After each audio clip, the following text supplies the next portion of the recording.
If it'll go, there we go. Hello, hello. If you can hear me, do let me know.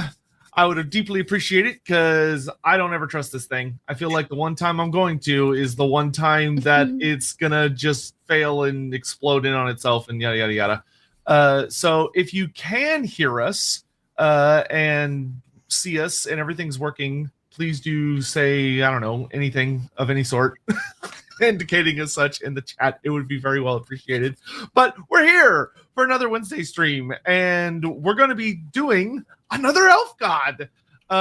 This one is debatably even more difficult than the last one because Elgizor at least had, some sentences and such written about him, whereas today's topic, today's god is significantly more mysterious. Which is going to be an interesting challenge, but I think a fun one.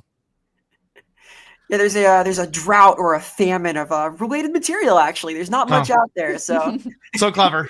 Ha ha ha ha. But for those that are new around here for various reasons, because I'm trying to be better about this. Do want to say just thank you for joining us here on the Lorebeards podcast, whether you're watching or listening to it after the fact. I am Loremaster of Sotek, one of the traditional co-hosts that you'll find in the episodes, and I'm joined by two special guests for today. If they want to introduce themselves, why don't we start with the amazing and wonderful Lindsay Law? Hi, I'm the amazing and wonderful Lindsay Law. That you are. Warhammer 4th edition writer and LAWhammer actual play elf, and 1/5.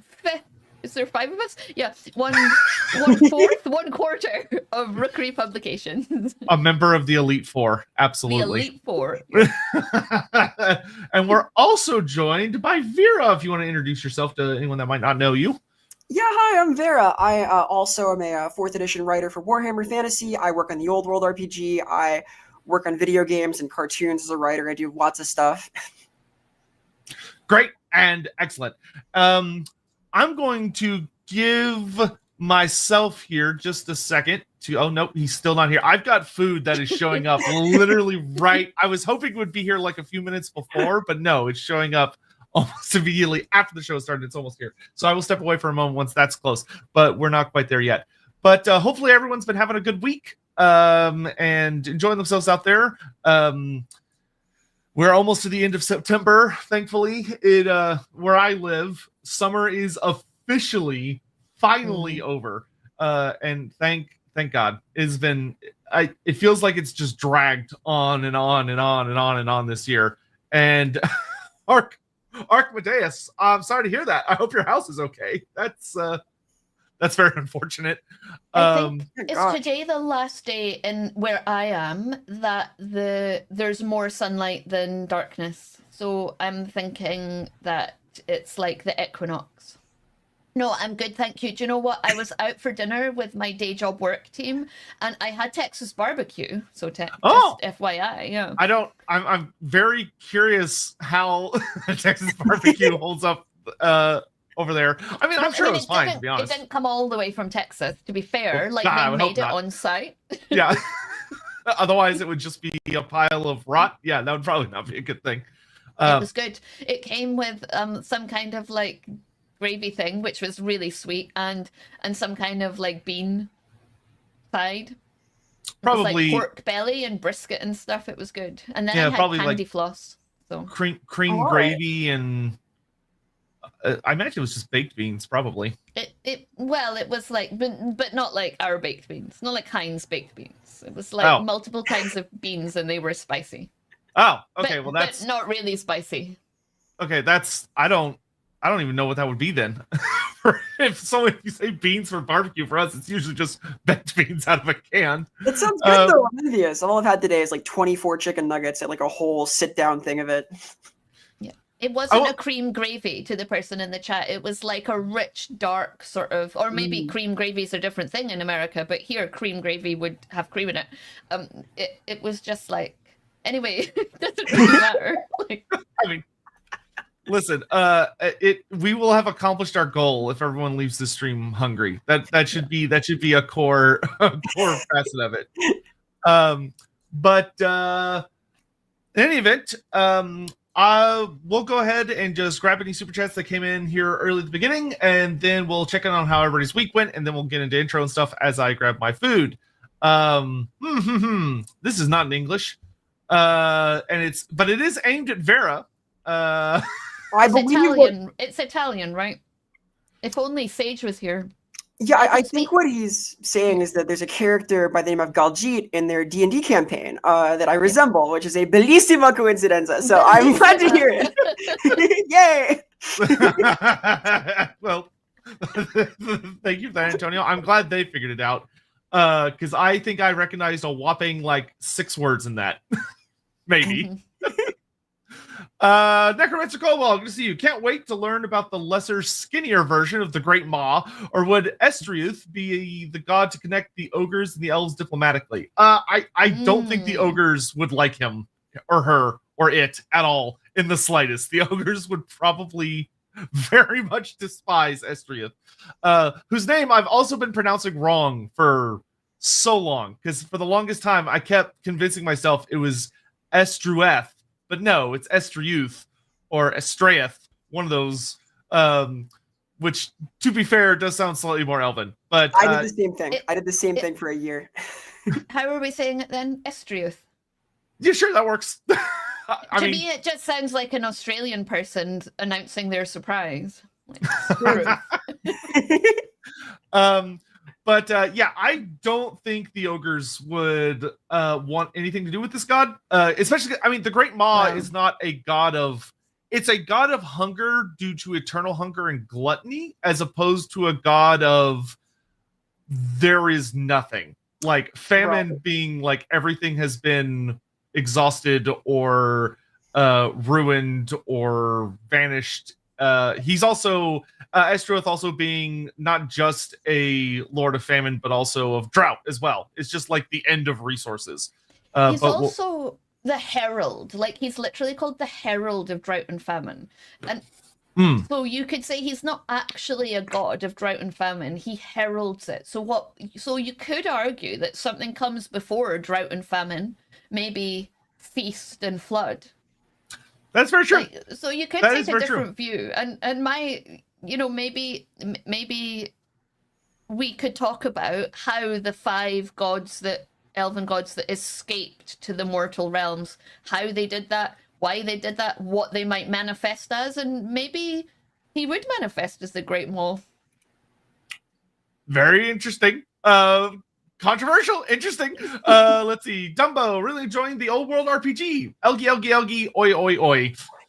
Hey, glad to hear it. Wonderful. Good. That's excellent. Okay, why don't y'all take a brief minute, if you'd be so kind, just kind of I don't know if y'all want to talk about your weeks or just engage with the chat for a second. I'm going to go, my food's finally here, so I'm going to go grab it.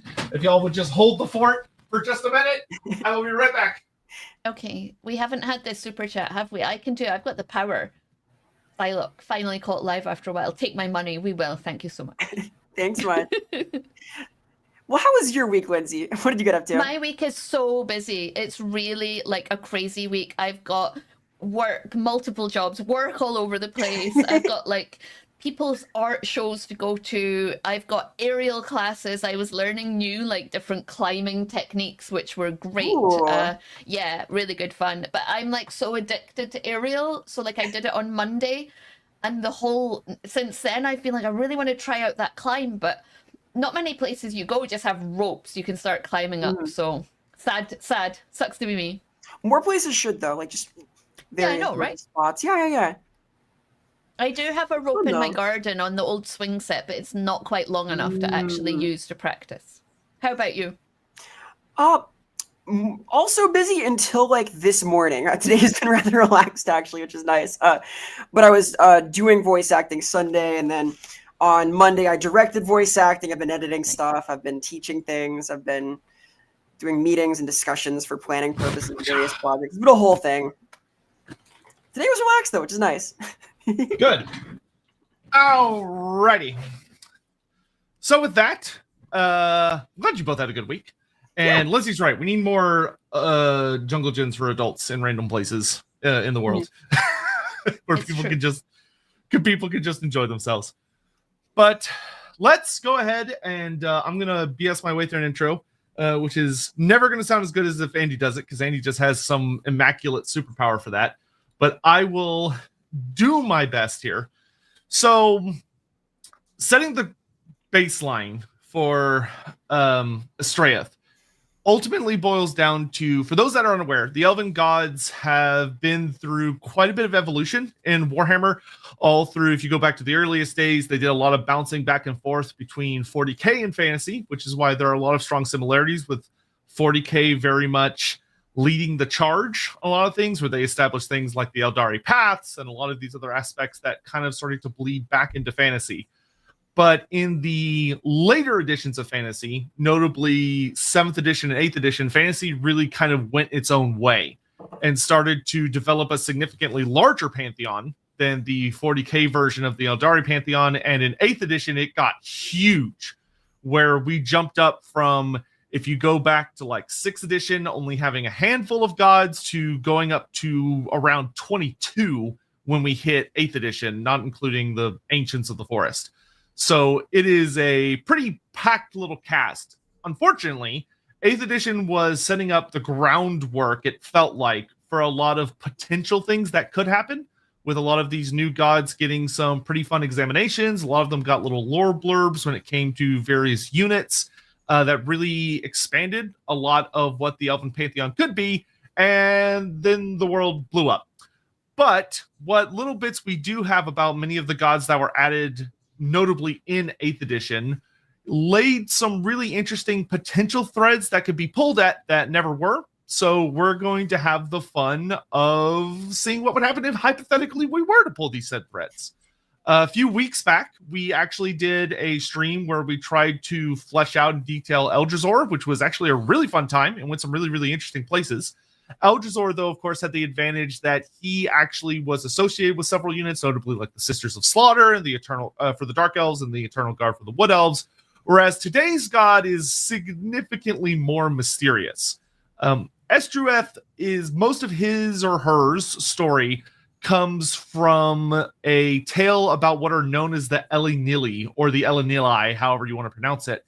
And essentially, they were the children of Elinil, which, if you go way back in the day of Warhammer Fantasy, there used to just be a god of destruction, which is Elinil, and he was said to have 100 faces, and like one of his faces was Mathlan, another one of his faces was, I think, like Hukon the Sunderer, etc. But then in 7th edition, they made a decision to make it where Elinil was not a god that wore 100 masks, but instead was a god that sired 1,000 children. And his children, the Elinili, were the gods of destruction. So each of his 100 children represented a different aspect of destruction in some way, shape, or form. Most of them were natural disasters, but some of them were more like concepts. For instance, Drakira, the Queen of Vengeance. And the way the story goes is that the Elinili and their father were having a grand old time terrorizing the elves of the mortal realms and causing wanton destruction across the world, just being terrible by all notable ideas. And poor Isha, the mother of the elves, wept to see her children suffer so terribly at the hands of hunger and fire and floods in the ocean and storms and all sorts of just horrible maladies. And a completely reasonable, totally not backseating Drakira pulled a few strings and allowed, or pushed, Isha's tears of sorrow to instead turn into something colder and more desiring revenge, one might say. And Isha turns to Loek, the trickster god, and asks him to do something to help her children. So Loek does what he does best, and he plays a trick on Elinil, their great father and the god of destruction, where Loek basically goes to him and does little whispers to play on Elinil's paranoia that his 100 children might gang up against him and seek to destroy him. So in order to get ahead of it, he goes on a big rampage and tries to destroy all of his children. And according to the myth, 95 of his 100 children are killed or devoured or absorbed, or something happens, and they're all said to be dead, but 5 of them escape to the mortal realms, because that was the only way to get away from Elenil, is that they had to leave the realm of the gods and flee to the mortal world in order to get away from their father's wrath. Those 5 being Mathlan, the god of storms and the sea, Adioth, the bringer of fire, Estreuth, the lord of hunger, Hukon, the sunderer, and Drakira, the queen of vengeance. And they managed to get away from dear old dad, with some of them having slightly more epic or difficult trials than others. And he seemingly remains up in the heavens, unwilling or unable to come to the mortal world. And that is basically all we kind of get.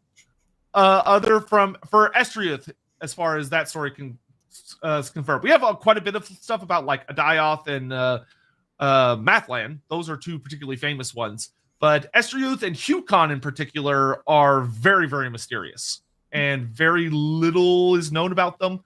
One of the things that was rather amusing to me for Total War Warhammer is that when they had to, they decided to do a tech tree for the Wood Elves where all of the elf gods are represented. And it's super cool and it's really well done. It's got like Q artwork for all of them, representing like a concept or showing like a potential version of them. And there's little lore blurbs with all of them. And for Estreuth, the Herald of Famine and Drought, or the Lord of Hunger, they all the lore blurb that they really kind of managed to put for the Wood Elves was that the Wood Elves, or it said something along the lines of, the elves know that just as there is a time for abundance and plenty, there is also times for the opposite. And that's basically all they say. They're like, yeah, it's, I guess, a thing. And then they move out from there. But there is one other notable thing to note about Estreuth, other than also just as a fun fact for anyone that wants to have a cute little laugh, is that in Total War they spelled their name wrong, because that's how important of a god it is, because they put Estreuth, so it's an A instead of a U, but, you know, it happens. Which is that one of the things that was particularly interesting for Estreuth is that in the 8th edition army books, they brought out these really, really cool big circles that all these beautiful elven runes in them that are called the Pantheonic Mandalas, which basically are a not necessarily super well thought out organization of how the various elven cultures kind of rate the different gods in importance. And they're a little finicky, and they have some problems, especially because a lot of people didn't know that the High Elf one actually was published, but it was in the like the Army Colors mini book. The heraldry book for the High Elves, not in the actual Army book.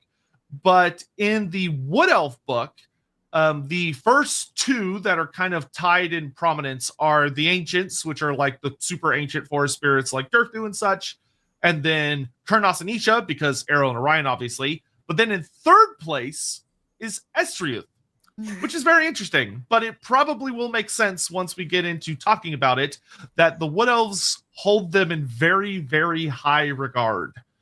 And that, I think, is a suitable enough starting point.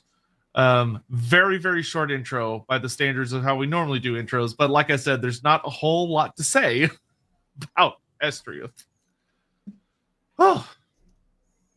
All right. So I don't know if there's any particular place. So I know I did some research. Oh, go ahead. I was going to say, I think there are some questions to answer about Estreuth. So we know that Elenil is the father of the 5, the famous 5 who escaped. But who's the mother? And what clues might there be in the story as to which god would consider themselves a mother? Do they have a mother? Or did they just spring forth from Elenil in a font of destruction? The other question that I have is, are the Elenili and Elenil like a little hint that before the old ones come and kind of elevate the elves, that the elves pantheon developed in kind of an anthropologically familiar way to us, in the way that human pantheons have developed over time, and that is trying to explain the natural world. So I think it's quite interesting that there are echoes in the Elenil kind of story about him killing his children, consuming them, that kind of like are similar to some of the stuff we know from the human world. I think that's quite interesting, and I do wonder whether maybe they're so important in the Wood Elf pantheon as an echo of that, because they were an earlier, the destructive gods were an earlier set of gods in the kind of racial memory of the elves. And then my third question is, how do they get to the mortal realm when, you know, we hear that only Ladriel is here? Well, that's clearly not true, because those 5 are here. How did they get here, and how do they manifest now they are here? Like, what makes them different? There's an exception being made for Ladriel, but they're also here, and they seem to kind of snuck here. Did they come after her? Did they come before her?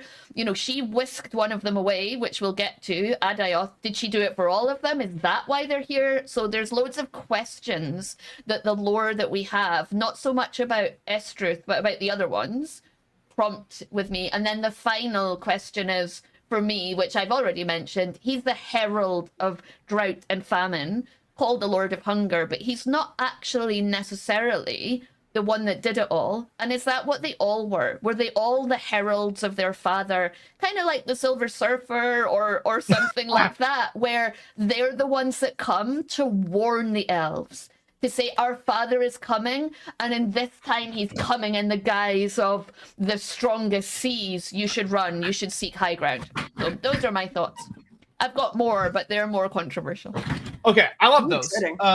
Because I think those are some really good points that we can start with. I think, unless anyone disagrees, the one that I think I'd really like to start with is the idea of them kind of like pre-existing the real gods. Like the once the old ones show up in the ether and like, you know, they bring the gates and magic floods the world and everything, of those gods literally being walking around entities.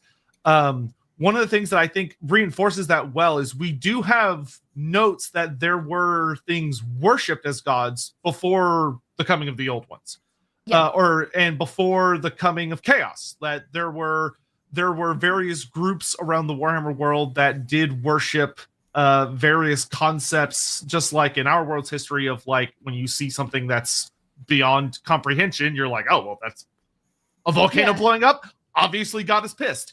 And I think we have to imagine an elven world before the old ones came, and elves who were like a younger species who, you know, they didn't necessarily have magic and technology and all the stuff that they came to later and that the old ones helped them get to, because otherwise they wouldn't have had gods, I don't think, that were of those primordial forces. Because if you have magic, those primordial forces aren't primordial forces to you. They're not things you're scared of. You can magic up a seawall. You can have like, you can do loads of stuff that you can't when you're a simpler species that doesn't understand the reasons that the spine of the world cracks and the fire comes out the world.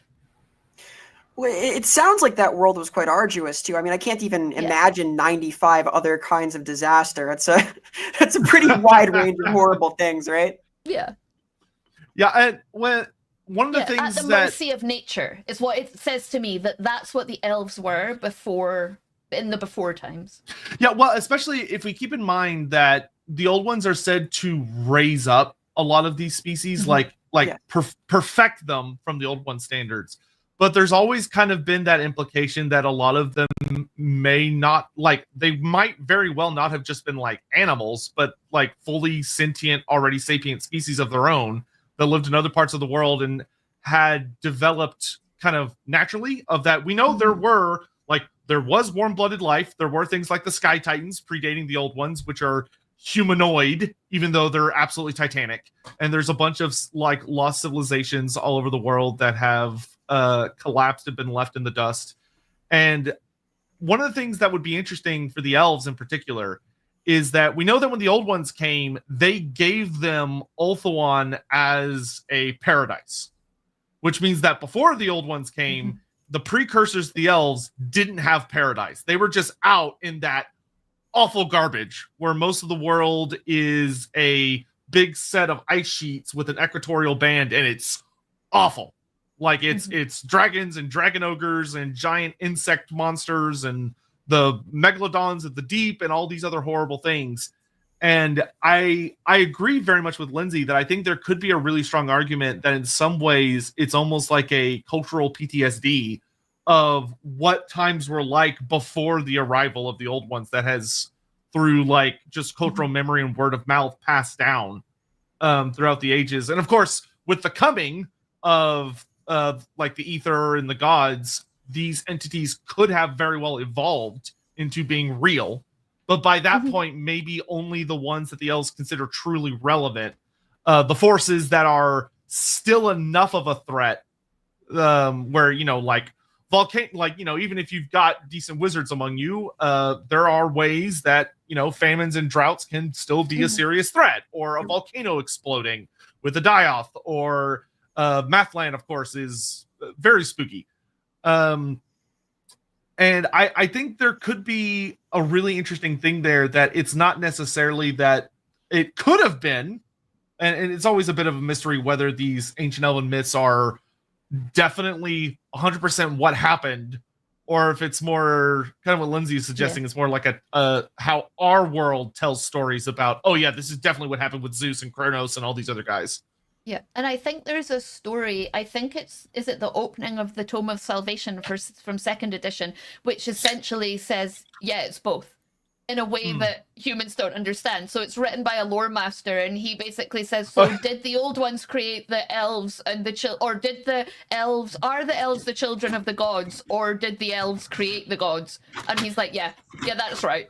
Oh, yeah. Okay, thanks for clearing that up. So there's something weird in that relationship that the elves have with the gods already that means we kind of, you can say they're probably an echo of the before times, but they're also now gods who could have their own avatars, who are gods in the elven pantheon that can interact with Isha, that are, you know, tucked away in the mortal realm. And, you know, Estreuth is too scared to go back because he doesn't want to get, like, hit, boshed on the head.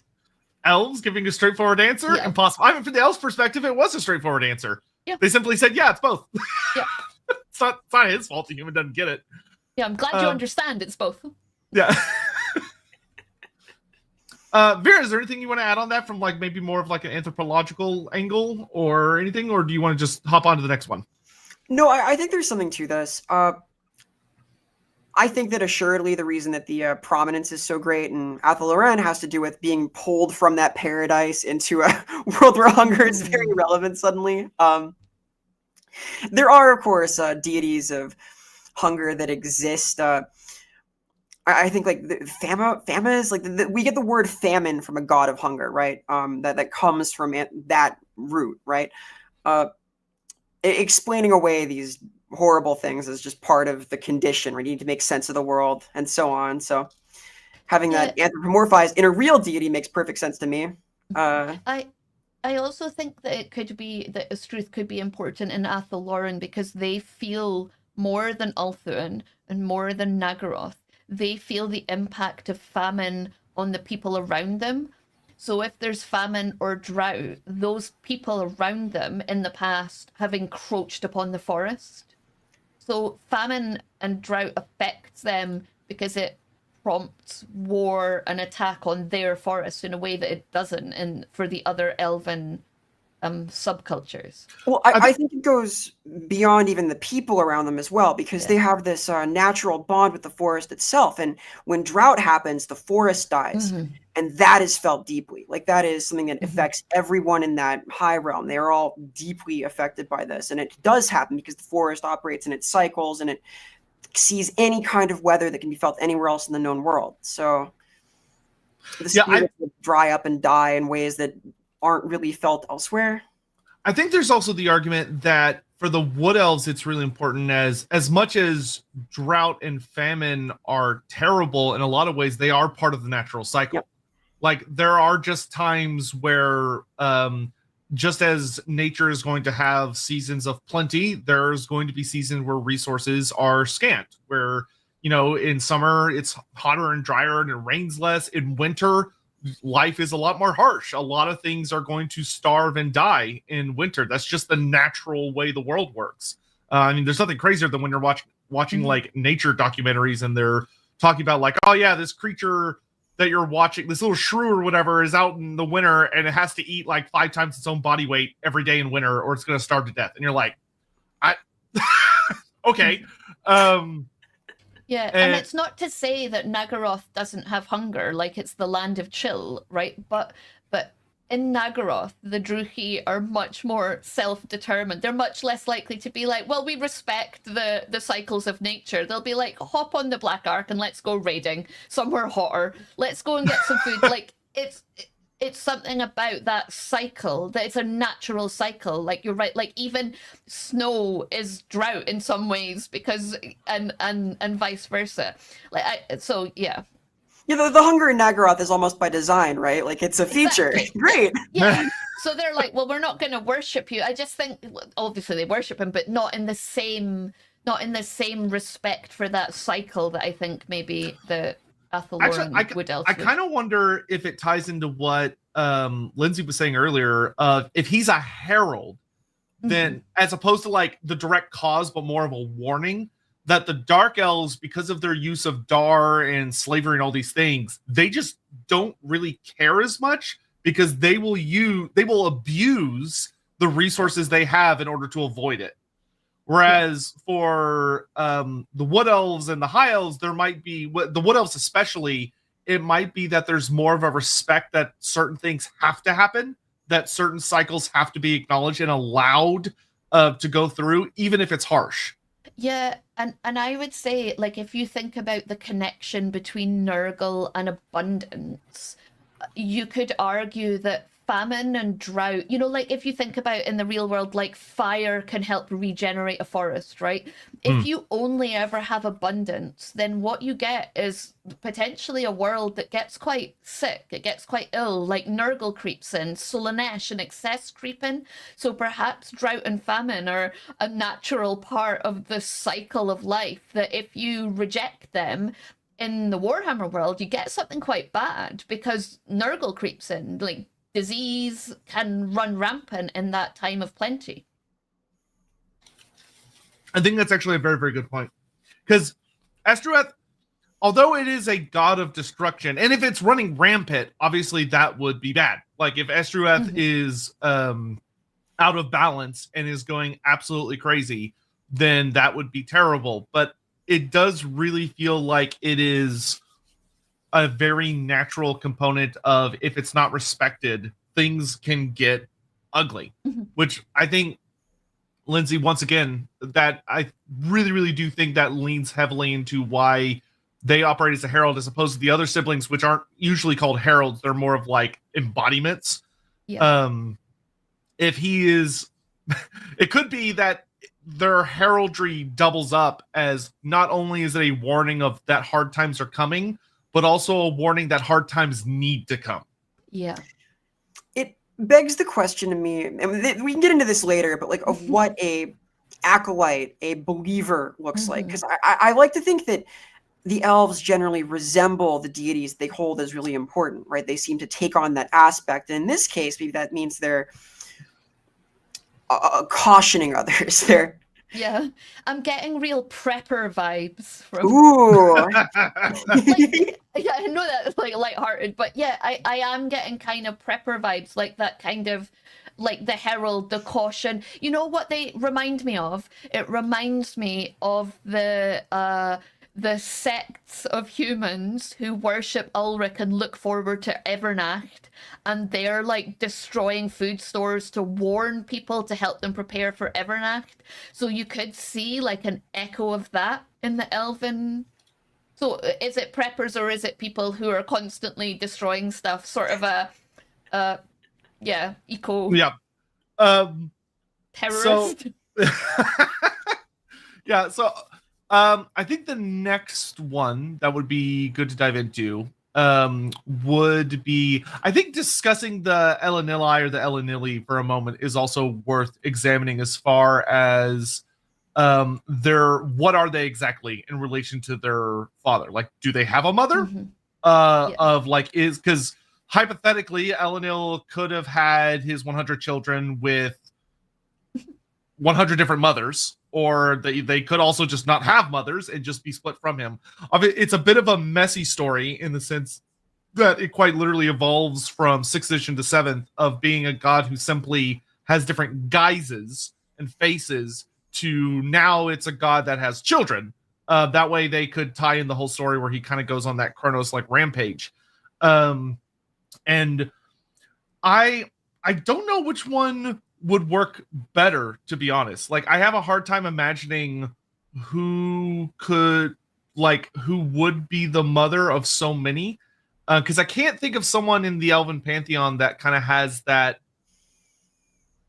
natural, like, unless maybe it was the only one I could think of maybe would be Estreuth Kial, of that she, like, we know that she has a son, but we don't know who the son of her or the father of her son is.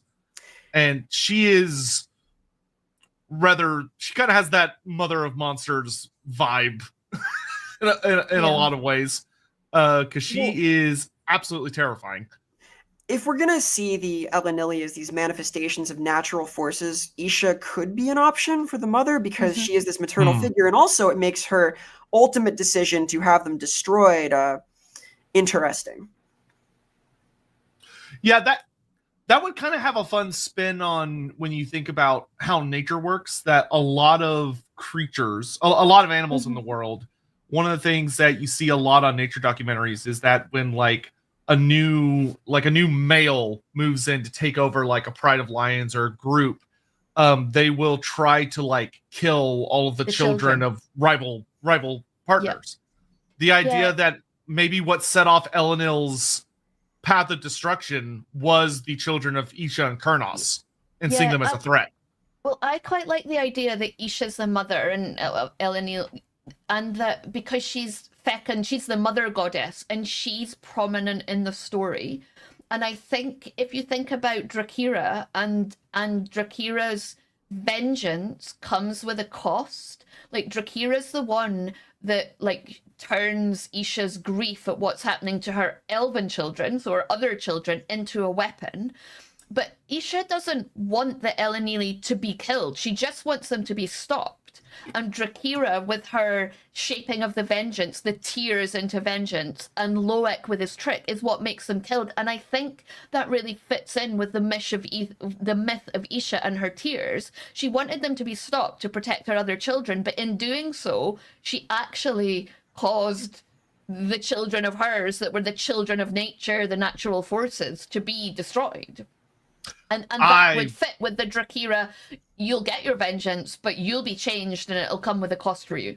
I really like that. I think that actually works really, really well. Because that also, that really establishes that founding warning myth of Drakira. Because Drakira, like, her motivation in it is genuinely kind of horrible, of that she wants to be recognized as big of a threat as the rest of her siblings.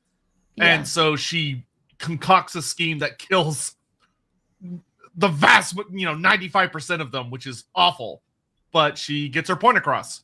I think the idea that, I like that a lot, because that could also explain why Isha maybe is more hesitant in like future scenarios to turn to war or to turn to violence as a solution. Of that, the one time that she kind of allowed it, like, it got so out of hand, and could also be argued that it threw the world out of balance. That because 95 of the destruction gods are dead, that when chaos comes, the elf gods don't have the power or the numbers needed in order to deal with this threat. Or that, a lot of the chaos ultimately in all four of their guises, they're kind of these cancerous life gods that are kind of like spiral out of control. The idea that I really do believe that a lot of these destruction gods in their ways, kind of how Estreuth is a somewhat decently implied counter to Nurgle, perhaps there were stronger prisons in place or jailers for the rest of the dark gods that were removed. Oh, Vera, you still there? I don't know if she... Our realistic creature realistic creature has frozen. Well, my hair doesn't look very realistic because the green screen for some reason just keeps on thinking that my hair is chair and putting like little black dots in it. My hair is chair, everyone. Help me. Save me from Andy's too big chair. I have no idea how big this chair is for me. I've got to like get a little step ladder to climb onto it. It's a nice chair. It's comfy to sit in. But well, yeah, for big people. For me, I mean, it's like, yeah, it's like my poor mother. She's the only person in my family that's not like over 6 feet. So we have to have pillows by all the couches so she can have something to lean against, because she leans all the way back. She can't get out of the chairs. Do we want to take some of the super chats yeah. now, or am I in the wrong? I don't know what order we do this. No. I think that's great. Oh, we already did that one. Antonio Ranza, I have a beer, even if you're making me hungry. Maledizione. No, I think it's maledizione. I Damn think it. 2 Z's become it's, but I could be wrong. My Italian's not amazing. Vera is experiencing a temporary internet drought. We'll be back hopefully shortly. Okay. Aliflux, how much to get the crew on the Fanon judging stream for my 30+ page God essays? I'm going to be honest, we won't read it. If it's that long, we're not going to read it. Go to the Lorebeards channel and subscribe so we can put Sotek in the dunk tank or whatever the goal is. Yeah, I mean, we would appreciate as many subs and stuff as possible over on the Lorebeards channel. Do appreciate everyone who's done that. Right now, we are more on the goal of just getting people to watch as much as possible and get to the required amount of watch hours that we will then be able to monetize the channel, which will be really nice and be able to help with the coming steps, which is really exciting. But that being said, I know that we are going to do the Fanon judging stream not this Saturday, but the following Saturday. It'll probably be just me and Andy, but I don't know if there's enough. Fanon? What? I don't. This is new to me. Is this canon but fans? Fanon. So what? Yeah. So what we're going to be basically doing as part of like a thanks for all the support and stuff is that people will be able to. I'm going to set up a Google submission doc form where people can like throw out their own personal headcanons and fan theories, and me and Andy will just talk about like they'll be able to note if they want us to take a more serious like, oh, this is how we genuinely feel about it, and here's like feedback and stuff, or if they want us to like kind of like haha, and this is like insane, and like talk about why all the reasons that, oh my god, this is all the reasons this wouldn't work. That way they can kind of have the vibe they want. But that is something I am working on. Also, hello Sage, hope you're doing well. Hi, always good to see you. Sage, tell us about the Italian. Maledizione, is that right? Are we saying it right? Yeah, I definitely said it wrong. I know that. Donna Man, if Estreuth is the Herald of Drought and Fanon, is it possible they actually are a protector against those things as he warns people in advance? I would say it's certainly possible. It's interesting. So being one of the Elenili or Elenili implies that Estreuth is a destructive force, but that could also be that Vera's returned. Hooray! Hi. Hooray! I was not warned about the internet drought. Sorry. No heralding for you. No herald. This is why he's important. You got to make your offerings. I think there could be definitely a story told about if you want to run with the idea that Estreuth is the herald in the sense that he's not the direct cause, but instead a warning. I think there is a story of how do you make that into a destructive god that's useful but also feared at the same time. And one of the ways that I think it could work is it could kind of be almost more of a Drakira situation, where if proper offerings or proper acknowledgement is not paid, then he doesn't warn you. That like his warning is a gift, but it's also kind of a backhanded gift, because if you know it's coming, you could prepare for it, but it's not going to stop it. Like you can't stop the drought. You cannot stop famine. You could prepare for it. So it could be that he's a destructive god still in the sense that it's going to happen. And, you know, if you've watched Encanto, right? The whole idea of Bruno, everybody thinks he's awful, because he warns of what's going to happen, even though he's not actually causing it, but he's just giving you a warning, but everyone blames him anyway. Estreuth could be something kind of similar. I honestly, I'm just totally getting Prepper vibes. It reminds me of the Joseph in his amazing Technicolor Dreamcoat, which I was in once when I was like 10. The whole dreams that Joseph has that he tells the Pharaoh, and he sees like the thin cows and the fat cows, and as a result they like stock up on the food, and they because they have like 7 years of good crops and then 7 years of bad crops, but because he's been told about that, he's prepared. Pharaoh's prepared, and the rest of the people in the musical are not. I get all my biblical advice from musicals, as we all should. We all should. Yeah, absolutely. Why go to Bible school when you can go to Jesus Christ Superstar? Anyway, sorry, carry on. Oh, yeah, 100%. If I could pull from a different, equally important canon to the Bible, in Pokemon, there's a creature known as Absol, which is the Herald of Disaster. It shows up when bad things are going to happen and no one likes them because they're creepy, but they don't mean any harm. They warn of like earthquakes and other horrible things that are going to happen in advance that are misunderstood. Or like Mothman, the very important American icon. I think also, I do think we keep on coming back to the, like, famines can be caused by things like locusts and plagues of locusts. And I do, like, I keep on coming back to this Estreuth Nurgle connection. Does Estreuth warn against Nurgle? Does he particularly hate Nurgle? Does Nurgle hate Estreuth? Like, is there some level of like particular antithesis that those two have against each other? I would have to imagine that Nurgle despises Estreuth, because Nurgle is life in utter abundance. Yeah, like there is so much overwhelming amounts of life that it's a claustrophobic mess of rot, rebirth, and like it's never ending. It's whereas Estreuth would literally be a herald of death. He is a herald of the end of life for a temporary time, because things will become constrained and tight, but there will be elements that survive and then they begin anew.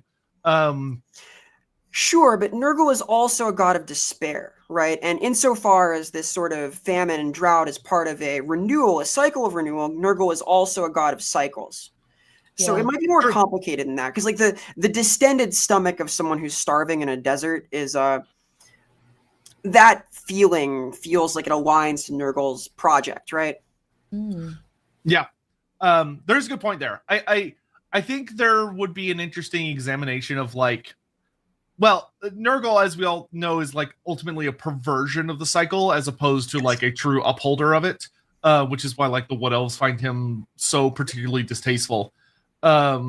So I think there would definitely be a story there of it would definitely be one of the avenues by which Nurgle, I think Estreuth or Cultists of Estreuth would be potentially vulnerable or have a particular animosity with Nurgle because they're so closely aligned almost in a sense of that, where if Estreuth is a protector of a natural cycle, Nurgle is a perversion of that cycle, it would be very easy for people to mix up the two. In universe, or that Estreuth's designs could lead to people embracing despair and calling out to Nurgle because they're starving, because there's famine. Well, even warning someone of famine can foment that, right? This anticipation of hard times that are guaranteed to come can lead you into the clutches of chaos, right? Yeah, so I definitely think there would be like a story or saga there, especially if Estreuth's a god very much about warnings as opposed to active action. I very much feel that he would probably be much more along the lines of something that doesn't take, where Nurgle is more of like a response or a reaction a lot of the time, something that or something that like foments. It feels more like Estreuth is that one sign that shows up that gives you an alert that something is coming, an alert to prepare, but doesn't actually help you prepare in any way, shape, or form. And is very much you're kind of left to your own devices, which in and of itself is dangerous, but I also feel like that helps with that ultimately destructive angle of I don't think Estreuth maybe would care that much. I don't imagine them being a particularly warm kind, especially because a lot of the time Herald and Famine and all of that is often associated with winter. That, you know, that cold, frosty end of seasons, where everything is dead. Everything's dying. There is no growth, and you just kind of have to endure. Which is like the best, in many ways, defense against Nurgle is that you have to endure and just try and make it to the other side, instead of giving into despair. I think that kind of famine and hunger. So as a Lord of Hunger, I think you're right that winter and cold and to a certain extent though that's informed by, well, certainly for me that's informed because I live quite far up in the northern hemisphere and I'm used to the seasons of like warm and cold, and rather than living closer to the equator and having kind of a wet season and a dry season where it's less about like not being able, it's about if the rains don't come then you're really in trouble, and it's kind of like you expect. We're quite lucky because we can see we have a cycle that's quite predictable, and every now and then something awful happens, like you get a potato blight or you get like slightly less rain, but it's not as devastating as, you know, what Vera was talking about earlier. If you're living close to the equator and you get the drought and the rainy season doesn't come, like there's nothing, there's no cries foraging. in Texas. Yeah. yeah, cries in Texas. Yeah, you get it more than I get it. Yeah. Hence why I feel like it echoes back to an earlier time when, like you were saying, Sotek, the world, the Warhammer world, was a narrower window of availability for life. All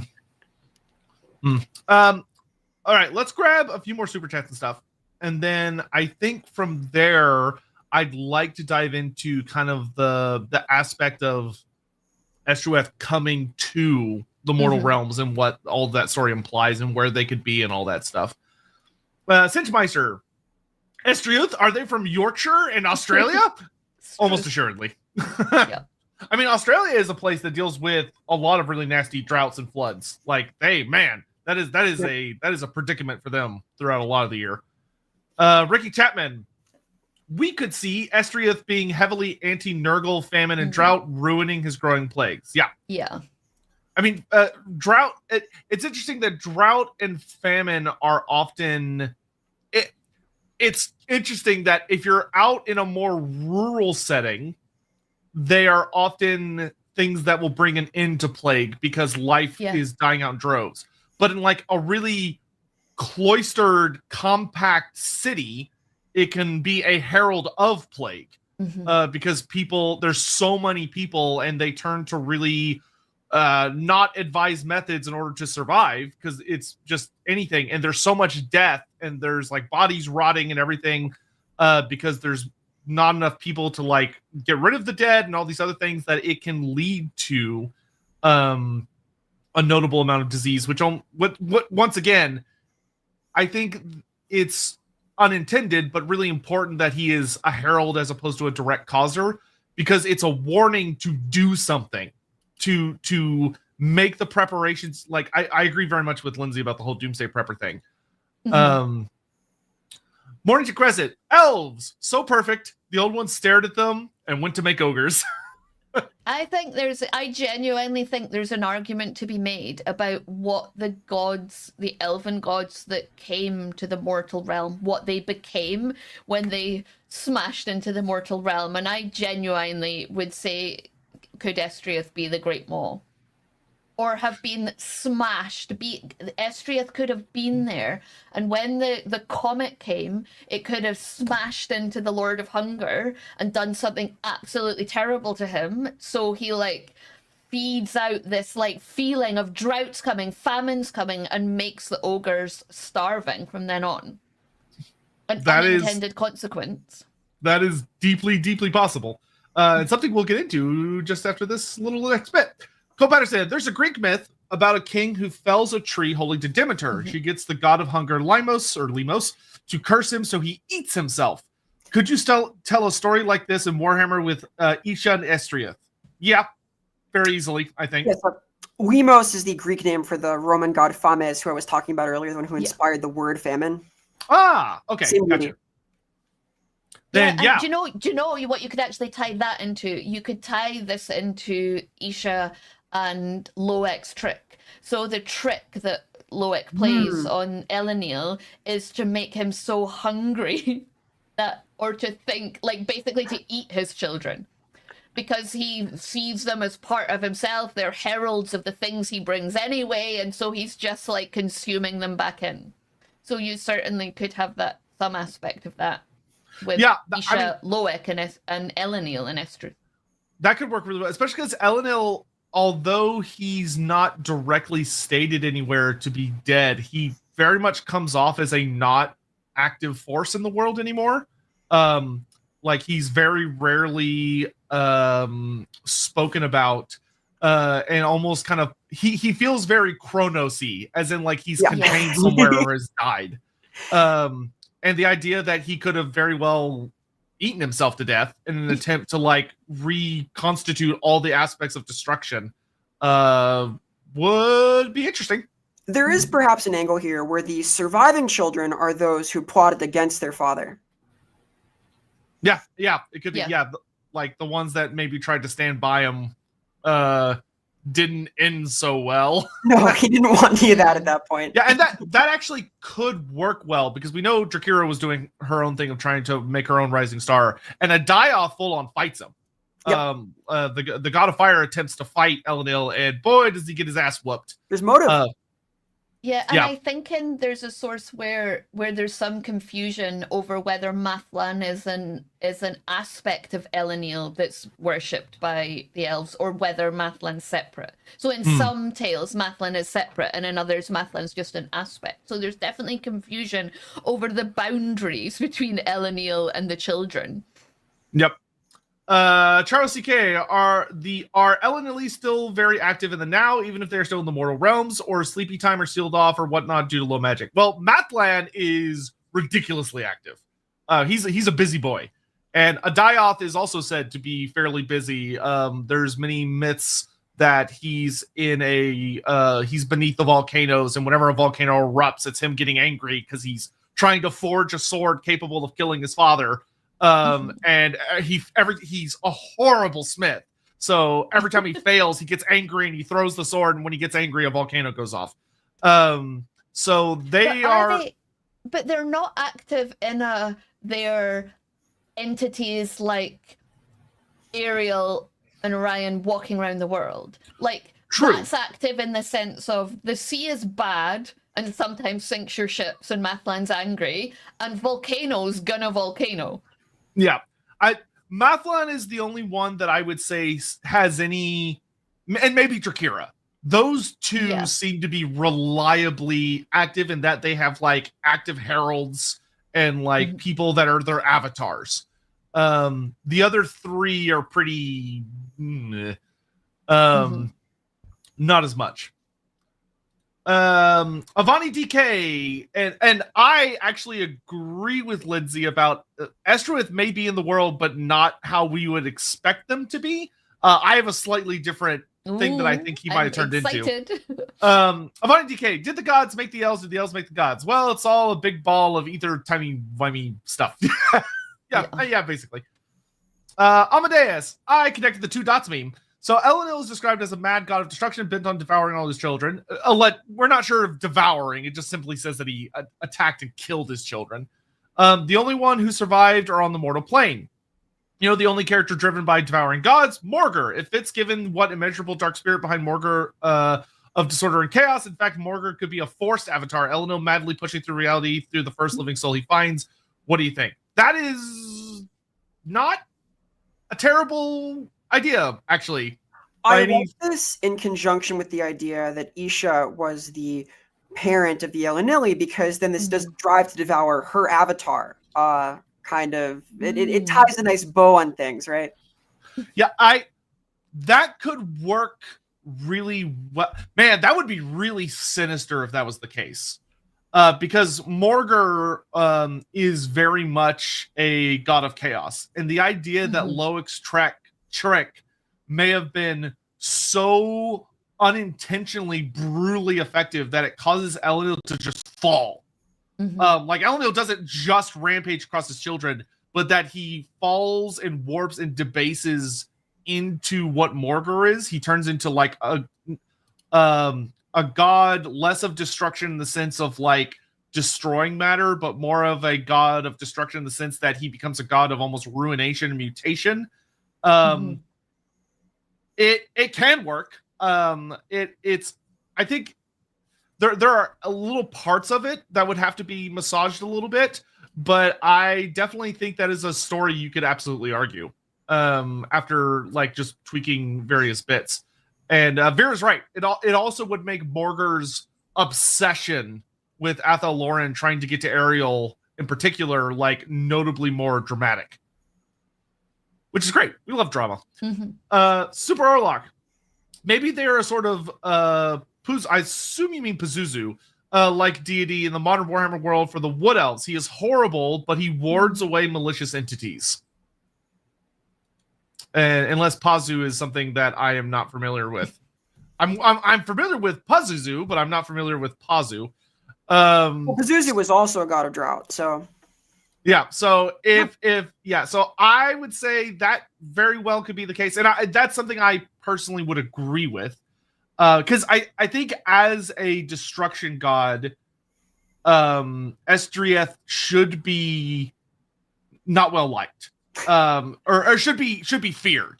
He should be a feared god that people pay respect to, not necessarily because they love or like him or her, but because that they are terrifying, and if you don't make proper offerings or proper acknowledgement, that they are just things get bad because you no longer have that warning system in place.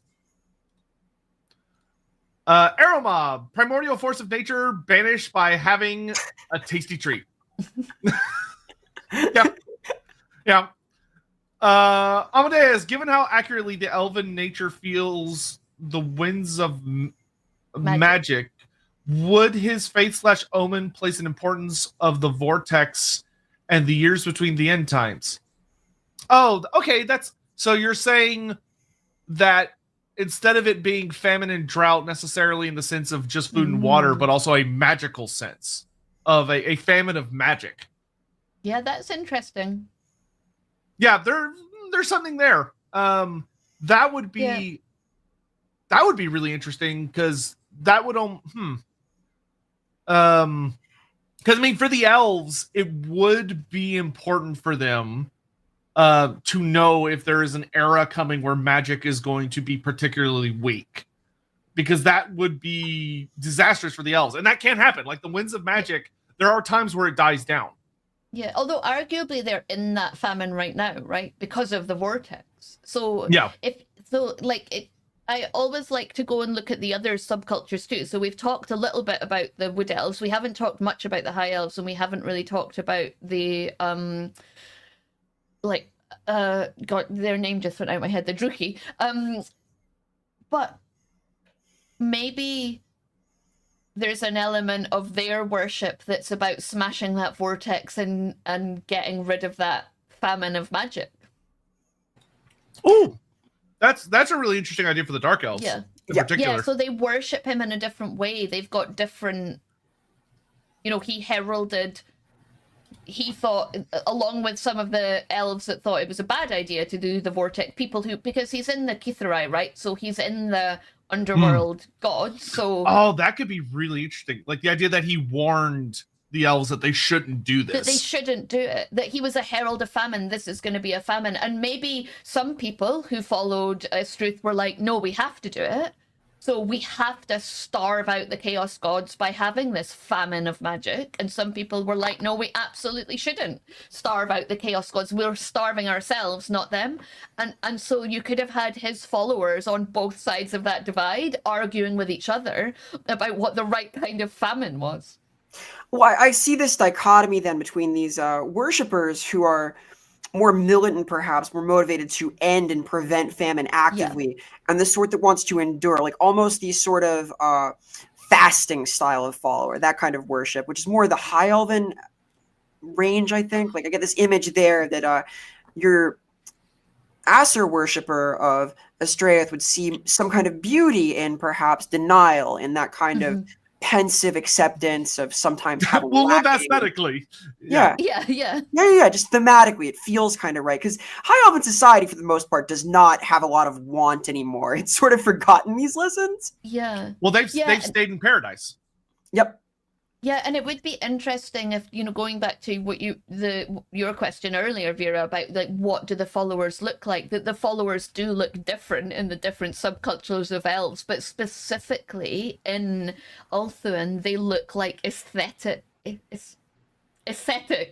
like monks, nuns type people who do cut themselves off from that paradise and allow themselves to be almost starved of. Yeah, the idea of different things, like trying to attain a form of like enlightenment, following his path, and just not eating or drinking for months or years. Because arguably, some followers of Loak are kind of mendicant. They sort of get by as entertainers, and they beg guest right and things. We've seen this like Belgeddon and so on in some of the books, but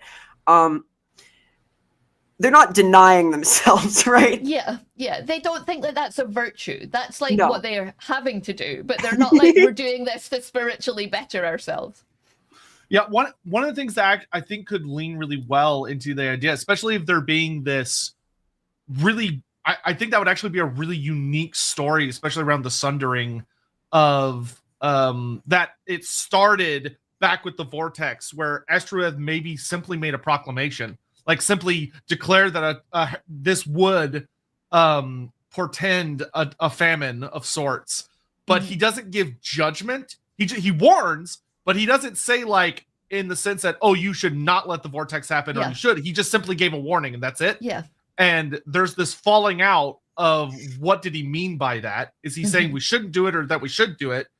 And then they split, with some of them becoming more of the high elf side of things and one of them becoming more the dark elf side. And of course, the Wood Elves thinking they're all ridiculous. But, and that allows for like this really unique, almost secret war that was between a cult that comes to blows during the Sundering, which would have been a fairly unique storyline. And that he's survived, but like in a place like Ulthuan, he would be pretty rarely worshipped. And the people that do worship him would probably be seen as really weird. People that are like just cutting themselves off, especially for elves, like the idea of cutting yourself off from a lot of indulgence in sensory pleasures would probably be seen pretty weird. I also really like the idea, right, that there's a worse famine of, say, magic to come. So we've got the vortex, and we know that's not the case, but they don't know that. It could be. And so you have a sect of elves who don't use magic for all the things elves do. They don't use it for building. They don't use it for so many different things. They're like the Amish of the elves. Like they don't use the modern magical technology. It reminds me of that character Sage played in that one episode. Yeah, where the elf was like, "Nope, I don't have any internal magic. I don't use it." The gnome's like, "What's magic. wrong And with she you?" was like issuing magic for a different reason, because she thought it was like spiritually bad for you. But in this case, it's because they think one day they won't be able to use magic, and they need to be ready for that time. So they make their weapons, they make their food, they build their buildings. Like they don't live like other elves. That's really interesting. And that would definitely differentiate their worshippers of Estreuth from other followers on Path. Yeah, and this I think could be really good for the Druki as well, because it would almost allow them to have what, from our perspective, would almost be seen as a more heroic lens, where they believe that their job is to prevent famine and drought. Yeah, so I think the Druki maybe do this all the time. So the Druki would turn their noses up at the high elves who worship Estreuth and like go out of their way to be like, well, I'm not gonna like use magic to do that, and I'm not gonna use it to do this, because the dark elves are like, you're kind of missing the point. Like you have it, so use it. we're in the land of chill and we don't have it, so we can't use it, so we're living his truth all the time, man. Yeah, there's this like indignity to you to pretend to be hungry. What are you doing? Yeah. Like, oh my god, such typical Azur. Like, they don't even have hunger, so they're just pretending. They're so like luxurious in their hunger. Yeah, I imagine that would work so well, because that would be, for a lot of us, that would be that same frustration of when like there's someone that has access to like the best medical care in the world. They're like, nah, I'm gonna eat fruit and that'll cure my cancer. And it's like, what are you doing? Like, or like people who are like, you know, I'm gonna live like they did in, I don't know, let's say Roman times, because that's a more authentic way of living. And we're like, you know, when you went to like a swimming pool in Roman times, you ran the risk of catching like 50 million diseases, and like they didn't know about refrigeration. Like, modern conveniences are good for some things. Yep. Elemental Exposure says, would Estreuth be the god that brought us nasty diet food that people buy but can't actually eat? No, I think he would warn you against it, as opposed to giving it to you. Yeah. He'd be at the grocery aisle saying, you don't want to buy that. You're not going to eat it. Don't waste your money. Biofoot. When do we get around to the Elven god of the ICP? Where do the elves get Fago? I don't know what either of those is. I'm so bad with acronyms. That is the Insane Clown Posse. Oh. And it is Loak. Yeah, that would definitely be Loak. Necromancer Cobalt. While I would hesitate to be all oops, all elves, Estreuth becoming the Maw seems cool, considering what the ogres do and being the hardest race other than the dwarves to deal with elven diplomacy. I mean, you say that, but the elves actually have a very good history of dealing with ogres diplomatically, to the point that there are ogres, man-eaters, that guard some of the towers in Naggaroth, and the wood elves have manipulated ogres to fight for them on a ridiculous number of occasions. I would actually say the elves are in some of the best positions to manipulate the ogres, because a lot of things that the ogres want are things the elves can provide very casually, because they have magic, and they're able to produce and give a lot of the things that the ogres desire without it ruining them, as opposed to like a human settlement that has a very limited amount of resources that they can give the ogres. And when they run out of resources, the ogres then eat them. The elves don't have to deal with that problem. And the ogres find the elves to be kind of terrifying because they're so good at manipulating them. That a lot of, like, there's a whole story about an ogre tyrant who comes down to Athel Loren. The elves welcome him in, treat him to a feast, and from his perspective and all of his guys' perspective, they black out during the feast, and they wake up in like a Skaven undercity and just kill all the Skaven. And then some elf shows up and goes, hey, great job, here's the gold that we agreed on, and gives him gold. And he's like, never again. We're never going in there again. Because he got like they like. So maybe, sorry, on you go. Oh, I was gonna say that they put like a date rape drug in his food to like get him to agree to a contract without him remembering it. Well, but maybe that's when you would bring out your worshippers, your followers of Estreuth, because you need somebody who understands hunger. Like, if you're gonna deal with the ogres, you know, to do diplomacy, you kind of need to have some sort of understanding of what the other side want and how they feel. So maybe that's why they're good at it, because they have a bunch of people who really deeply understand the true hunger at the heart of an ogre's stomach. Well, and maybe if you approach them in a time of hunger, the guy who said never again might be persuaded to once more. Very true. Yeah. Very true. So I think this is okay, we got one more, so we can grab that real fast. Spinning off Amadeus's idea, could Estreuth be the one who gave Marathi her visions? Well, I think we've laid in the idea that Estreuth is a god of prophecy, right? A predictor of sorts within even a limited range. Yes. Someone who sees what is to come.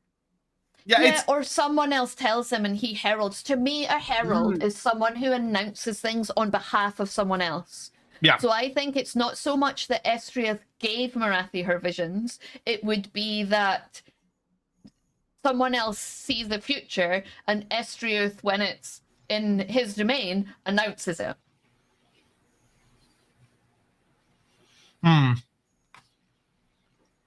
Because I think you do want Morathi. I think you want to have that, like, Morai Heg, the kind of fate-filled... Like, you want to keep that with the elves. Yeah, I would say personally that Estreuth, to me, feels more like a god that understands patterns and causality, as opposed to a god that sees the future. Because that starts creeping into the domains of other gods that are already well established. With like Morai Heg and Lilith being like the two big prophecy gods of different kinds of prophecy. So then, with the prediction for the vortex, it would properly be a analysis. It would be a counterpoint to this trajectory rather than a seeing of what's to come. I would agree with that. And that also, in some ways, makes Estreuth like not that almost in some ways makes him sort of an almost more reliable source of that he's not dealing with like the manifold paths of prophecies that can be misinterpreted and changed and altered very easily by all sorts of different sources. You're dealing with Tzeentch and everything. If he's dealing with a very material sense of understanding causality and seeing what's coming based on information, like, you know, he's a god doing very careful arithmetic, so to speak. That would make it where he's maybe seen more accurately as a herald, because what he's saying to come is, once again, something you can't stop. It's not like it's a prophecy that can be altered or evaded. It's something that the moment he announces it, it's going to happen. All you can do is prepare. You can't avoid it. You can't stop it. You just have to try and endure it in whatever way that's going to look like, which he... And if we're going with, like, Isha being the mum and the Elenil being the dad, it's like the goddess of nature. He understands nature, plus the god of destruction. Like, he just understands the world. I feel almost like there's this sort of civic angle to this, where these problems are most pronounced when a lot of elves are in one place. And the elves don't really have any deities that relate to, like, the concept of civilization. There's the gods of learning, of course, and gods of, like, revelry and all of these things that come with civilization. But, like, this idea of, like, a organized prediction about the structure of hunger and thirst is... There's almost, like, this urban planning element. Well, I mean, ultimately boiling down is a god of warnings, a god that, like, if the elves have functionally notable points in their history where almost, you know, they were a global power. They took significant amounts of the world and they changed the world irrevocably. And their meddling, to put it very simple, is in very many ways like an echo of the old ones, who were also very big meddlers. And when you meddle to that extent, when you're basically a colonizer, you're going to fuck things up. You're going to cause severe disasters and horrific amounts of destruction unintentionally. And I think in many ways it could be argued that I agree with Vera that Estreuth would be the god that sees what the elves are doing, how they're planning things, how they're enacting things, how they're building their cities, developing their resources, making their gardens, their fields, and all these things. And when mistakes are made, the warning comes. Of course, I think, once again, kind of dialing into that fear factor of Estreuth, is that he wouldn't warn you far in advance to where you could, like, oh, well, let's make changes. He would only warn you when it's too late. Yeah, like a herald. It's coming. It's coming tomorrow. Yeah, and then you have to basically survive, and then you can attempt to pivot. But I think I could definitely see there being, like, tales, especially during the colonial days of the Elven Empire after the Vortex, where they have tales of when they tried to do things a certain way, and then the Herald of Estreuth, or one of his divine servants, or a priest of his, or something, makes a declaration that the city is going to fall to famine. or the city is going to fall to drought. And all they could do is either try and endure and survive, or they can starve to death. And that there's these tales of like attempted colonies that just failed because they didn't plan properly. And then that went into, there's always that thing of like, why didn't the elves in the thousands of years that they had the option to colonize Nagaroth? Why did they wait, until like the Sundering and stuff? And it could be that they did try and it just failed. Awfully. It's hard there. Yeah. Yeah, it's cold there.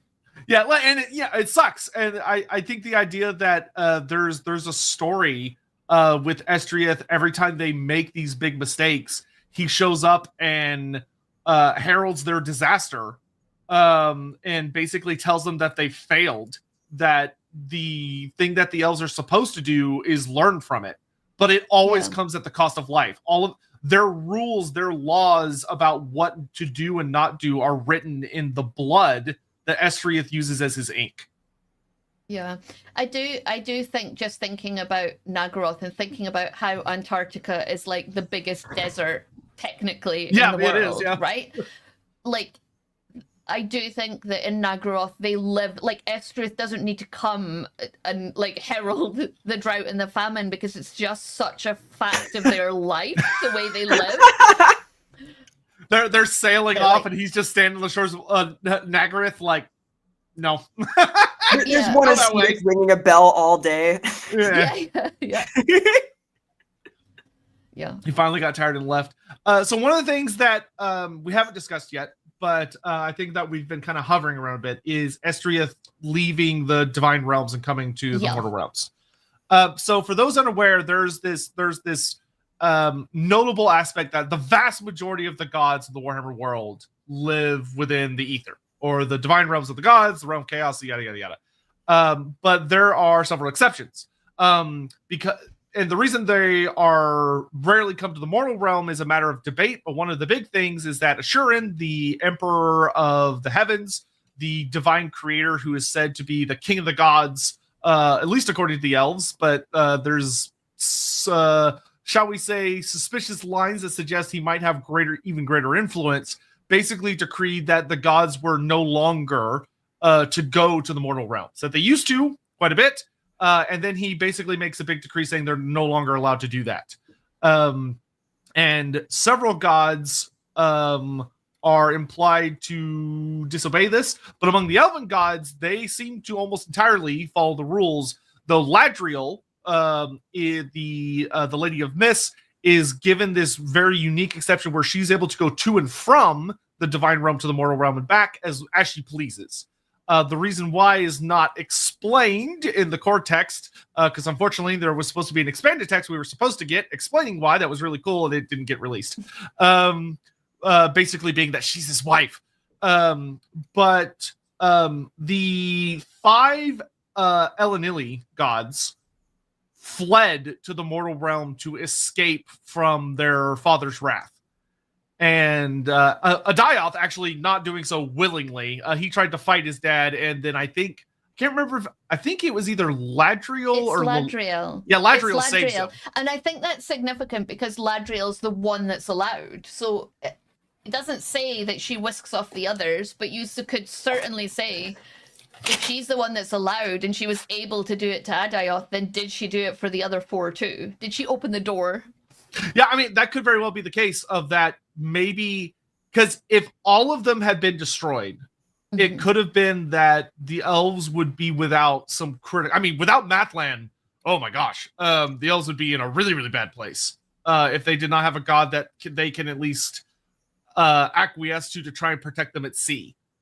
And it could be that Ladriel saw the writing on the wall of that if all of the destruction gods perish, there is a horrible consequence, and she saves all of them that she can, and unfortunately that's only 5 of them. And Adioth hates her for it. Like the other 4, it doesn't mention how they feel necessarily about being coming to the mortal realms, but Adioth is noted for despising Ladriel for saving him. Yeah, and we kind of have to talk about, if we're going to potentially think about Estreuth as a great maw, we kind of have to talk about Anath as Firemouth, right? Yeah, that's very true. So coming to the mortal realms, gods could take a lot of different forms. Sometimes they become they evolve as an entity, because when a god comes to the mortal realms, they kind of have to, in some ways, obey the laws of the mortal realms. So in many ways, they have to change in order to fit within a certain paradigm, because the laws of reality literally press down onto them. So there's the argument made of, like, what form did they take? Like, there is a great debate among scholars within the setting if the great King Triton, this big titanic merman that's so big that he can punch black arts, is just a herald or son of Mathland, or maybe he just is Mathland, and that is like a matter of debate among some. There is the idea that or they'll take on like mortal avatars, where we have various gods of the elves that exist within the mortal realms. And the end times kind of goes on to imply the idea that all of the elven gods, except for like Ashura, and he's like the one guy that waits to do it, have taken mortal guises, where they they've become there is an avatar that represents them, that they are sort of bound very intensely to within the world itself.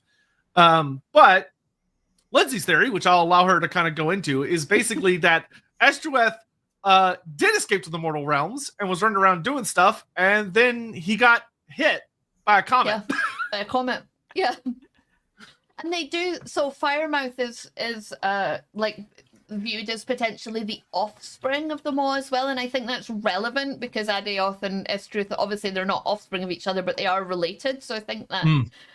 But, I mean, I quite like the idea that all 5 of them came and they took some sort of form, something physical that you could identify in the world. And in poor Estreuth's case, then the Cathayans called that comet down, and it literally, bad luck, he happened to be in the middle of that land and get hit with it, and it caused something terrible to happen, and that feeling of famine and hunger to spill out from him into the ogres. Yeah, the Great Maw is a god of hunger, but it's also a god of eating, which Estreuth is very much not. So it's this dark twist on it. It's indulgent, right? Yeah, you could argue that so if Estreuth comes to the mortal realms, I think there is something very much to be said that because the elves, most of them, especially during these eras of the world, lived in paradise. They live in Ulthuan, where they don't have to deal with this as much. And they're so gifted at magic, they don't have to deal with heralds and famines as much, that he gets drawn elsewhere in the world. That he gets drawn maybe to the ogres. We don't know anything about the ogres' faith or any of that before the coming of the maw. Yeah. Like, there is no doubt whatsoever in my mind that they worship something. Them and probably the halflings in this ancient era. Look, Andy's telling me it's not bad luck. It's Cathayans hate gods. It would be them fucking things hard on purpose. Yeah, so to go along with what Andy's saying, it could be that Estreuth is drawn to the people that emulate him best. So he's drawn to the ogres and the halflings. He journeys there, and he is their god. But that means the Cathayans have an active god on their border that is starting to influence matters in Cathay. That maybe Estreuth's worship is starting to be acknowledged by some Cathayans, like as this herald, he's beginning to appear to more and more Cathayans. Or maybe if Cathayan propaganda is to be believed, his influence is causing the ogres and the halflings to start eating Cathayans, and they're starting to attack Cathay more readily because there's just so many of them. And the Celestial, because one of the big questions we've always had for Lorebeards and just myself is, why did Cathay go so hilariously over the top? Like, why, instead of why go so hard? Yeah, the Celestial Dragon Emperor at this time had at least 6 of his 9 divine children still hanging around, not doing anything. They could have as far as we know, very easily gone over and kicked the crap out of the ogres, or at least contained them. I mean, that should have been Zhao Ming's job. But instead, he goes to DEFCON 0, grabs the biggest meteor that his entire court of astromancers can find, and throws it at them and tries to exterminate them. Well, yeah. This is so interesting because the inciting incident was the spread of famine on the border. And when that coincides with a god appearing, who they've identified as some foreign deity that is now at the nexus of this, even if it was in response to it, to try and prevent it, to try and provide that civic planning to the ogres in their infancy, I can understand the reaction. Like, oh no, we're about to be wiped off the map by some deity. Yeah, and that also... would have been a terrible irony if he was there to like warn about the Herald to try and fix things, and then the Cathayans blame him and just snipe him with a meteor. Yeah, because the Cathayans were expanding, like the rice fields are expanding, and when you read the story, you're like, oh, okay, so basically the Cathayans, they wanted the land that the ogres were living on, they were expanding into that land, they're expanding their empire, and then the comet comes and it renders like a whole part of the world like barren, inhospitable, just completely awful, and you're like, well, it can't have been that you just wanted, like, it wasn't expansion then. Yeah, and there's of course the big debate about whether the meteor they grabbed being a giant hunk of warpstone, was that on purpose or was that like a divine trick of Tzeentch? Because that would have been a very Tzeentchy thing to do, is that they get what they wanted with this elaborate ritual, but they accidentally grab a warpstone meteor instead of a mundane one, which would have still wrecked the land, but it would have eventually healed, as opposed to warpstone, which polluted it utterly. I think it would be interesting if the Cathayans had to use something of such power because they knew they were taking out a god that they just wanted rid of. But what they didn't predict was the outcome of like rock hitting hard place, like, and that warpstone smashing into a god and the consequence of that. Yeah, like I can see them. There'd be this great irony if they identified him successfully as a god of famine, and they thought that's a very bad thing and misunderstood the real intent behind his presence, and things got out of hand. And it would be a deeply terrible. I think that would lean itself well to a very tragic tale of Estreuth, is that he just, as a destruction god, which destruction isn't necessarily good or evil, it just simply is. Yeah. It's just an aspect of nature, of that he is his trying to perform a role that is genuinely critical to the world is rewarded with Cathay turning him into a horror, like an absolute horror. Of course, being the Maw, and that his purpose is completely warped, and not only is his purpose warped, but then the purpose of the ogres is warped as well. Yeah. There is definitely a very, very strong story there that is deeply tragic. That is also potentially fun, and would also make the building storyline that we'll probably never get to see resolved. But the storyline that Total War shows us of Zhao Ming being more influenced by the Great Maw, where he hears it whispering in his mind and everything.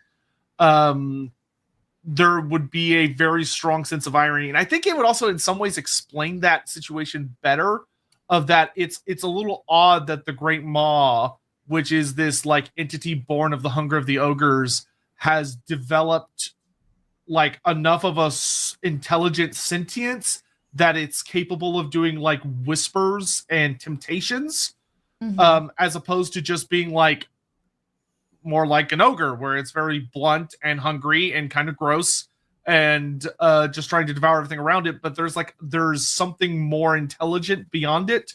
The idea that it could have once been a far more complex entity that gets warped, but it still has like residual aspects of what it once was, could be a potential explanation for that. I'm gonna grab just a couple more super chat stuff here. So we've got Dynaman. On a serious note, I love the idea of this god who doesn't cause disaster. He's just the ominous presence who appears as an omen of doom. On a silly note, they're basically god of yo, shit's about to go down. Hold on to your butts. Which is an important role, unappreciated but important. Amadeus, if not the Great Maw, how about the presence below Kislev who called the Gospodar? Kislevite culture of endurance and stoicism through hellish winter at the rare celebration of bounty under Dawes could fit Estreuth. It's possible. The ancient widow or Mother Kislev, if trying to tie that as a link to Estreuth is not impossible, but it is difficult. One of the things that's kind of interesting to me for Estreuth is that there are a lot of winter gods in the Warhammer fantasy world, but the elves do not seem to have a god that directly corresponds to winter.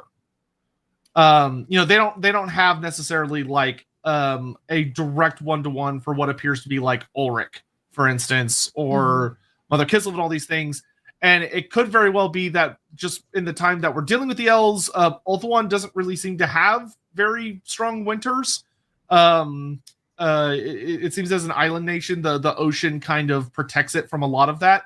But one of the things that could be interesting is if Estreuth is being a herald of famine and drought and things that something winter's often associated with, if he was also a winter god or was the winter god of the elves, that could potentially lead to some ideas for, especially for people that follow the idea that there's no such thing as, like elven gods, there's just gods. The idea of like your Ulrich could be Estreuth in a different form. I think that if you did believe that, then I get the connection because of the culture of endurance and stoicism. But I think the genderedness of the ancient widow, would suggest that it would be a god that we would know as more of a feminine god. Right. Yeah. Yeah. Estreuth, I don't think Estreuth is ever gendered specifically. I think it's always like, no, they do say he. And they call him the Lord of Hunger. So Estreuth is specifically called out as being male. Yeah. So I would personally say I don't think it's likely that he has any connection to Mother Kislev or the Ancient Widow, because the whatever the great power is that is in Kislev is definitely feminine. It is so. It is so feminine it hurts. Well, and if we are thinking that these great powers, like you say, there's no elf gods, there are just gods, and we know that there's 6 of them, the 5 that came in Ladriel, then basically what is it? You're going to go with Drakira or Ladriel. Yeah. That being said, I do have my own very heretical idea about Estreuth, which I saw someone in the chat already brought up. But so my idea, I think that Lindsay's onto something in that Estreuth is not really ever mentioned as being particularly active. He's worshipped by various elves. The Wood Elves seem to hold him in high regard as part of like the natural cycle of the Great Weave, where there's times of plenty, time of famine, times of summer, times of winter, all that stuff. But I think that there's a very strong argument to be made that he is corrupt or has been corrupted. But rather than going the angle of the Great Maw, my attention turns to a character that people in the chat may be familiar with, but there is a entity that is given to the Beastman, but he's not a Beastman, to put it very bluntly. He's something other, which is a horrifying entity by the name of Moloch Slugtongue. Yo, he sounds awful. Yeah, and Moloch Slugtongue, his title is that he is the famine fiend. And the thing that's important about him is that he is a bringer of famine. And he's a horrifying creature, but he definitely comes off as being at least a demigod, if not more of a god, of that he is a bizarre entity that he doesn't have a flesh head. He has a bovine skull for a head because all of the flesh of his head, I guess, has been eaten off. He has no eyes or anything. He has no brain or anything that should allow him to be alive, but he is, and he talks and everything. He's got this staff, and he's this creature of famine and winter, to the point where it's noted that everywhere he goes, there is everything around him is extremely cold. There are icicles hanging from his robes and his body, and he's got flesh on the rest of his body, just not his head. But his body is covered in like sores and lesions from like a lack of sustenance. And there's constantly bugs like centipedes and slugs and all these horrible little creatures or insect critters that are falling out of his body. And he just wanders around, and he arrives and famine follows him. So he is quite literally a herald of that. He shows up speaking, and he's a wielder of the lore of the wilds and the lore of death. And he brings death in the sense of, or destruction in the way of famine. But he has become a chaotic entity where that he is followed around by herds of beastmen who feed on the rot that he causes. Because wherever he goes, everything, like, it talks about, like, he chortles and laughs and streams of water, like, dry up and turn to, like, thick bile, and there's all the crops rot and turn into black sludge, and people start to go hungry. And now the thing that's a corrupt element of him, which kind of ties back to our much earlier discussion about an hour ago about Nurgle and such, is that pestilence follows in his wake, even though he doesn't cause it. He doesn't actively cause pestilence. He has no rules about pestilence. He doesn't like use the lore of Nurgle or anything. He doesn't have poison attack. Like, there's nothing pestilential about him. But chaos, Big C chaos, follows where he goes, and to the point that he has become an agent of it, even though I very much get the feeling it wasn't his original intent. Like, that wasn't what he was, because he just kind of comes off as like a wandering mad god that chaos takes advantage of. Like, he's a plague of locusts that everywhere he goes, everything is eaten and ruined. And he basically just hangs out in an area until the famine gets so bad that the people there try to take up arms against him and go fight. But by the time they try to fight him, they're so weak that the beastmen, who can eat all of this horror because they can adapt, and they know how to survive in these famines. They know how to hunt. They know how to cannibalize. They know how to do the hard decisions in order to survive these famines. They're able to flourish in his presence. And so when people come out to try and oppose him, the beastmen swarm out, ambush them, and massacre them. And I think there is very potentially a story there of him being a god the elves do not know has fallen to chaos, but he has. That's interesting. And I think you can hold that even at the same time of this idea of him being smote by this great meteor of Warpstone, because we know that they can have multiple avatars in the mortal world, right? And if one of those is like the god's physical body splattered into this bottomless pit, then it's very possible that confused, outraged thing could lend itself to something that aligns in some way to his nature, right? Yeah. Also, if anybody wants to see a picture of him, there he is. Good old Moloch. He's such a cool design. I really hope we get him in Total War at some point. But one of the things that I find particularly interesting about him as well, that gives him more of a godly essence, and something that ties into what we were discussing earlier, is that it's noted that his famine is not just materialistic. He brings etheric famine. So that creatures of magic, creatures that subsist off magic, are also... they suffer the famine as well as physical entities, rather than... It's not just that he ruins material things, but like the ether itself becomes hungry and debilitated in his presence. In that he's doing it on both an etheric and a physical reality sense, which is very unique. But oh no, I do lie. I lied earlier. He does have poison attacks, which does make sense. But he also regenerates, which is really interesting. And also I've used him in tabletop before. He's so mean in tabletop. He doesn't do anything. Like, he just causes all the enemies on the table to have to roll famine checks, which does a bunch of damage before the battle starts. And then after that, he basically does nothing the rest of the game. You hope you kill all your enemies in the deployment phase, and then he's basically spent.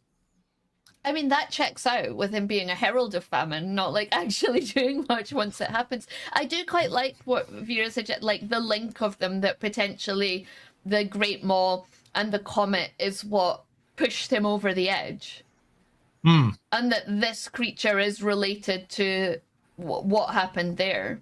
I mean, there could be, if we're going with what, so I don't know how Liz or Andy would feel about this when it comes to the avatars.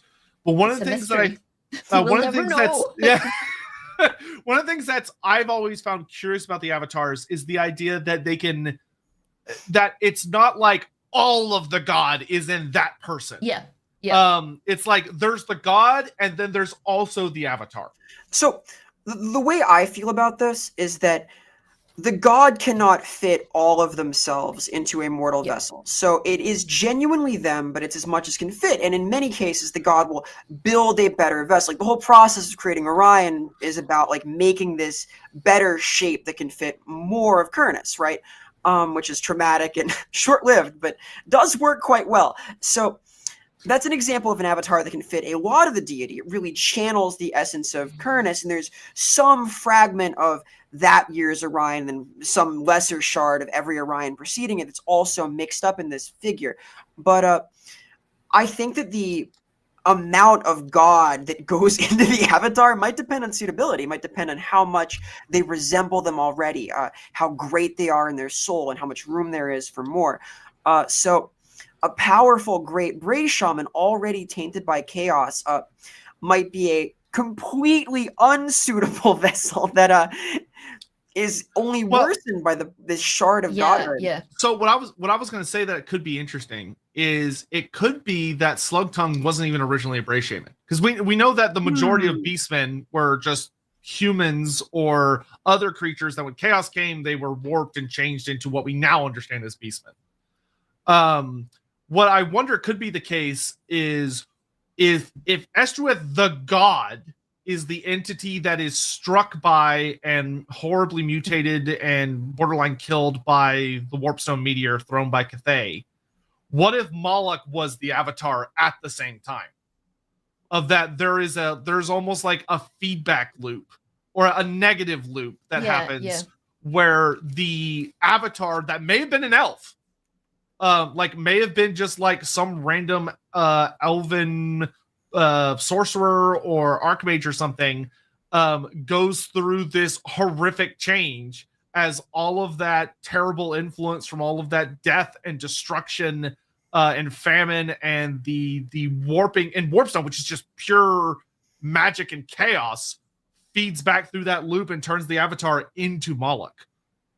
Yeah, because I think I like that, because there would be presumably something different between Kurnos' avatar, because Kurnos is not on the mortal plane, and the avatars of the 6 gods that are here. Because if they can still have avatars, then that implies something about that they exist in this one place, but they also have avatars. So yeah, I would quite, and there was a link there that like something terrible happened when that comet hit.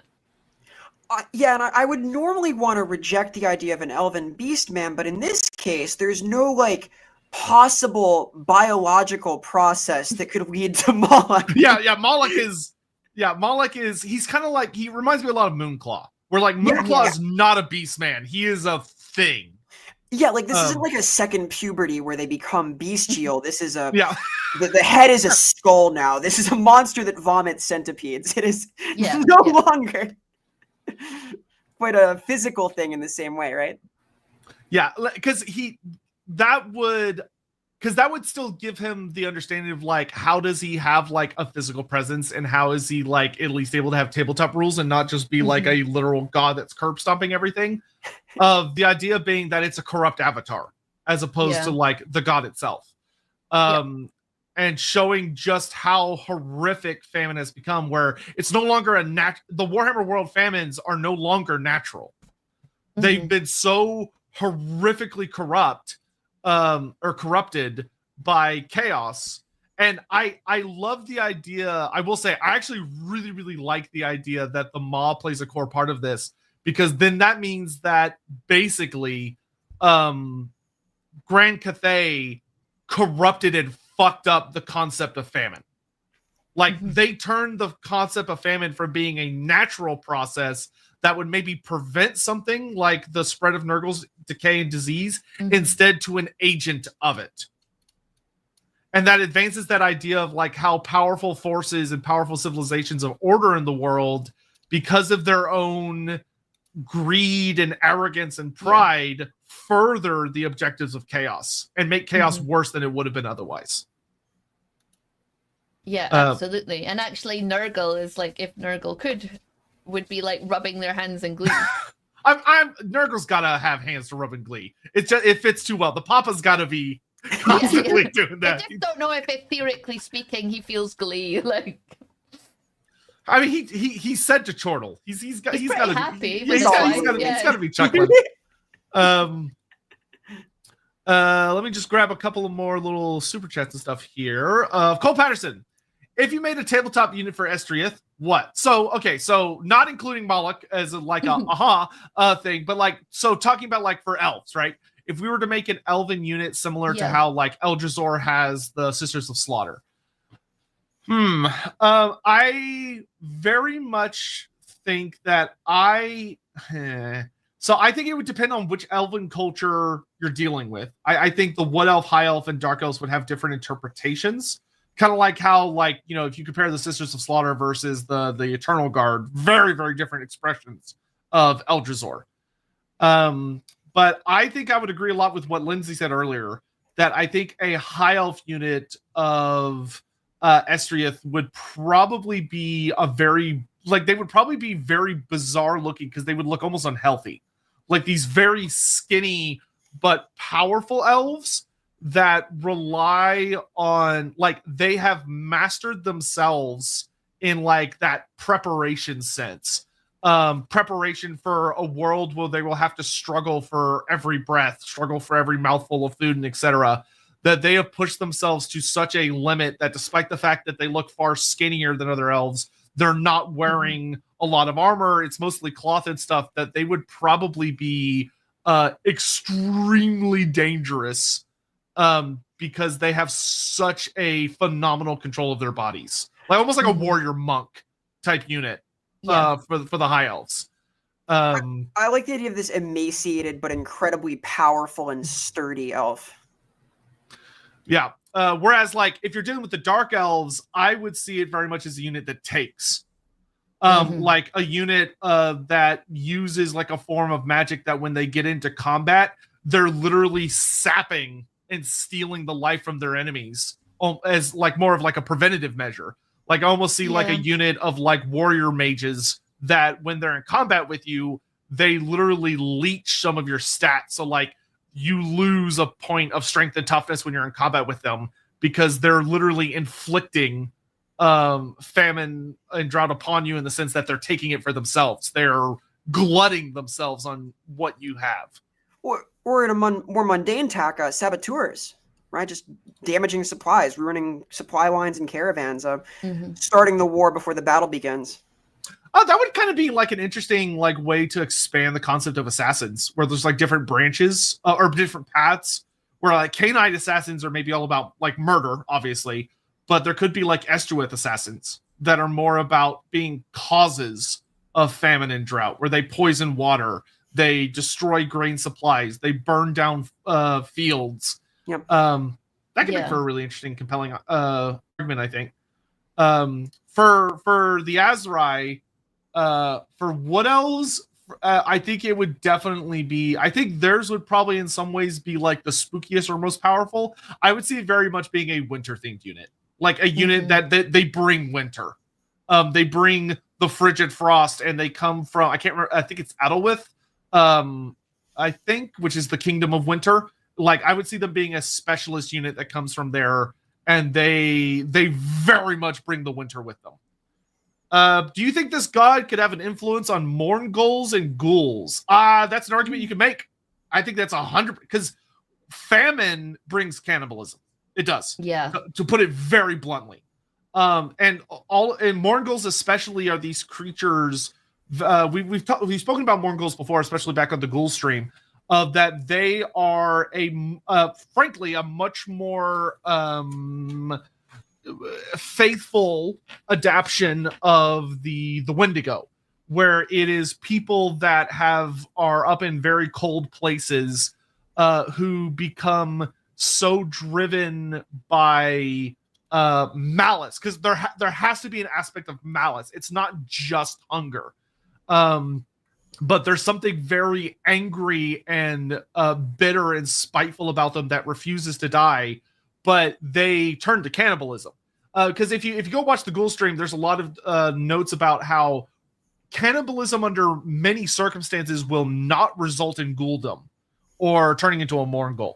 There has to be a level of sinister. There has to be a sinister aspect to it for the curse of Nagash to work properly.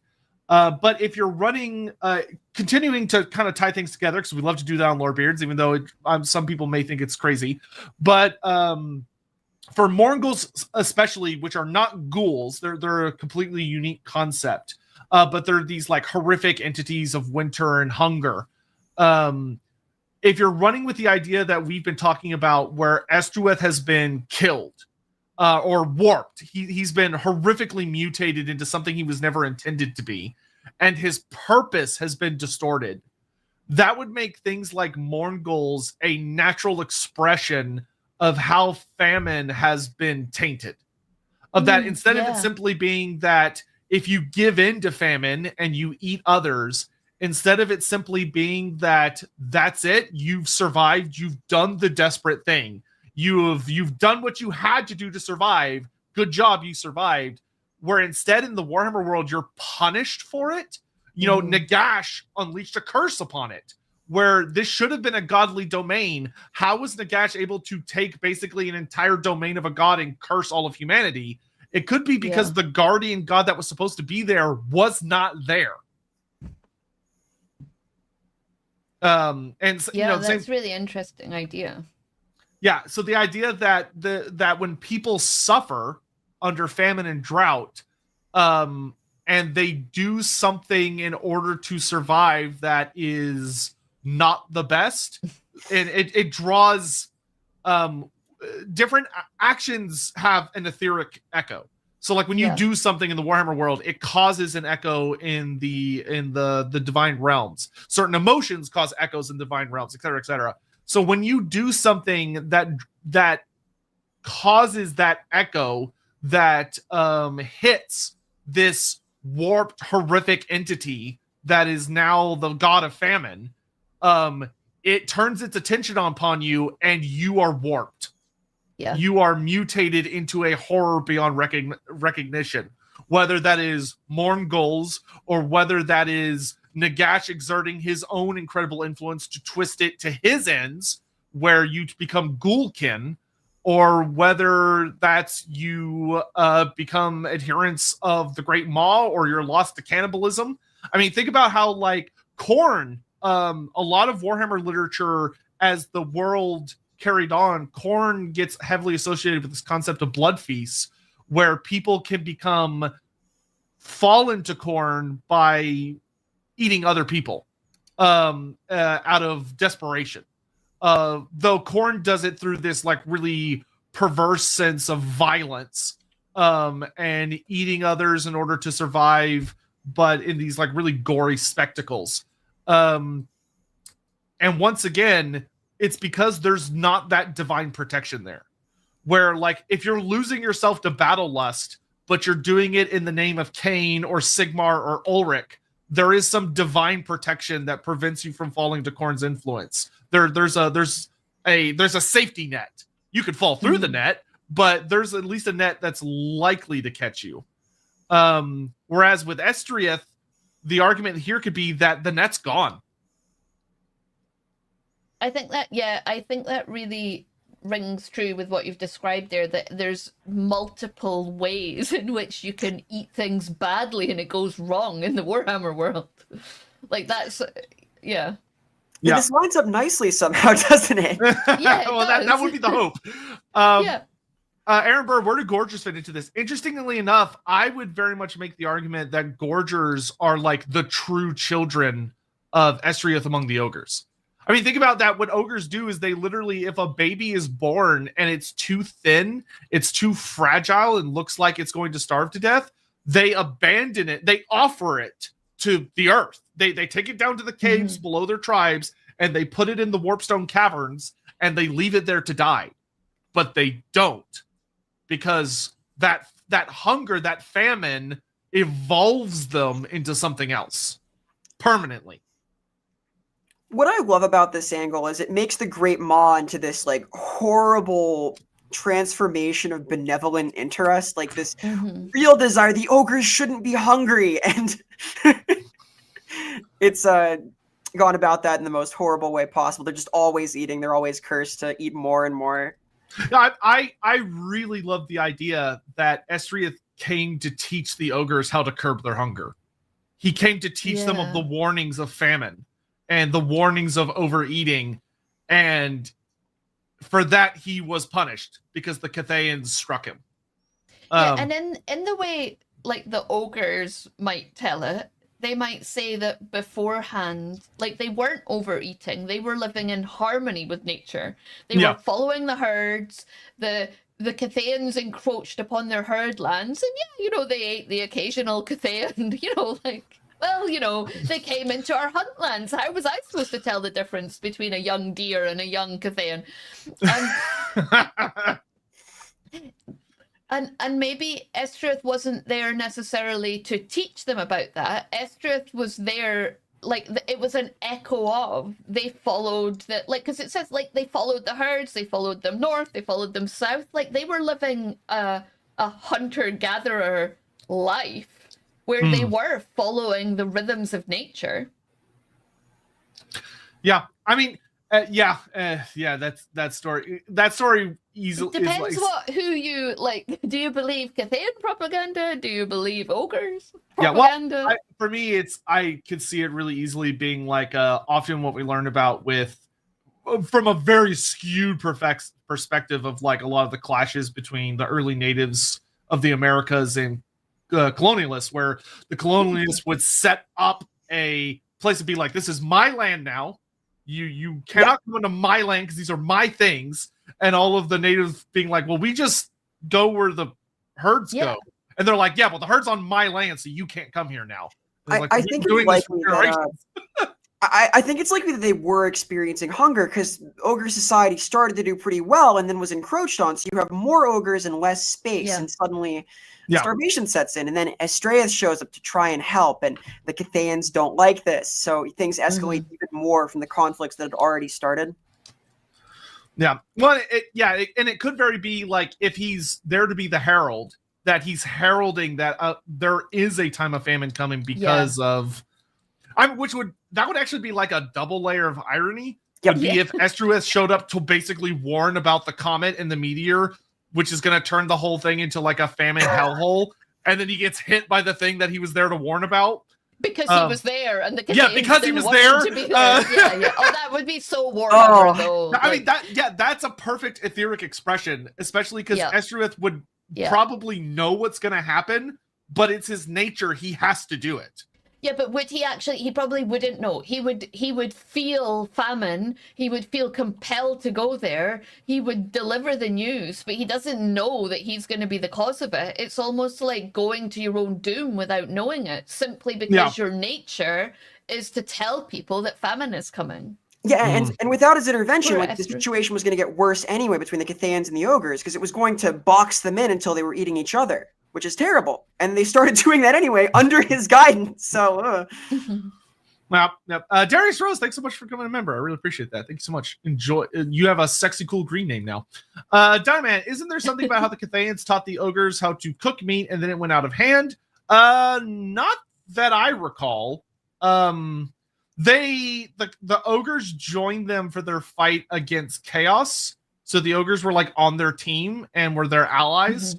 Could that be? But I don't recall the Cathayans teaching them the secret of fire. That could be true. We know the Cathayans gave the Sky Titans black powder, but that was in order to kill the ogres. Because the Cathayans were hoping the Sky Titans would fight a proxy war for them, and then the Sky Titans proved to be too isolationist and were not what the Cathayans hoped they would do, or didn't do what they hoped they would. Metallurgy, that kind of thing. Yeah, so they might have. That might be right. Yeah, that could be in the Cathay book. That could be like one of the new pieces. I just don't remember it well. But I don't recall there being a specific mention of Cathay teaching them that. But that would be a irony, for sure. But because there is something to be said that the ogres, for their population to explode and become like enough of a threat like it suddenly was, does imply that there was some kind of like evolution of like tech, or there was something that allowed ogres to be much more survivable than they had been in the millennia past. So that could imply that maybe Cathay did teach them or give them something and it had unintended consequences. Yeah, they started to thrive and then were enclosed on. They had less space to thrive in, so... Yeah. But I will say that personally, I think the story works better if it's that Cathay was being expansionist and the ogre space is shrinking with the ogres growing steadily, but growing because they're a successful species. And the Cathayans interpreting that as, oh, their population is exploding out of control. We must do something.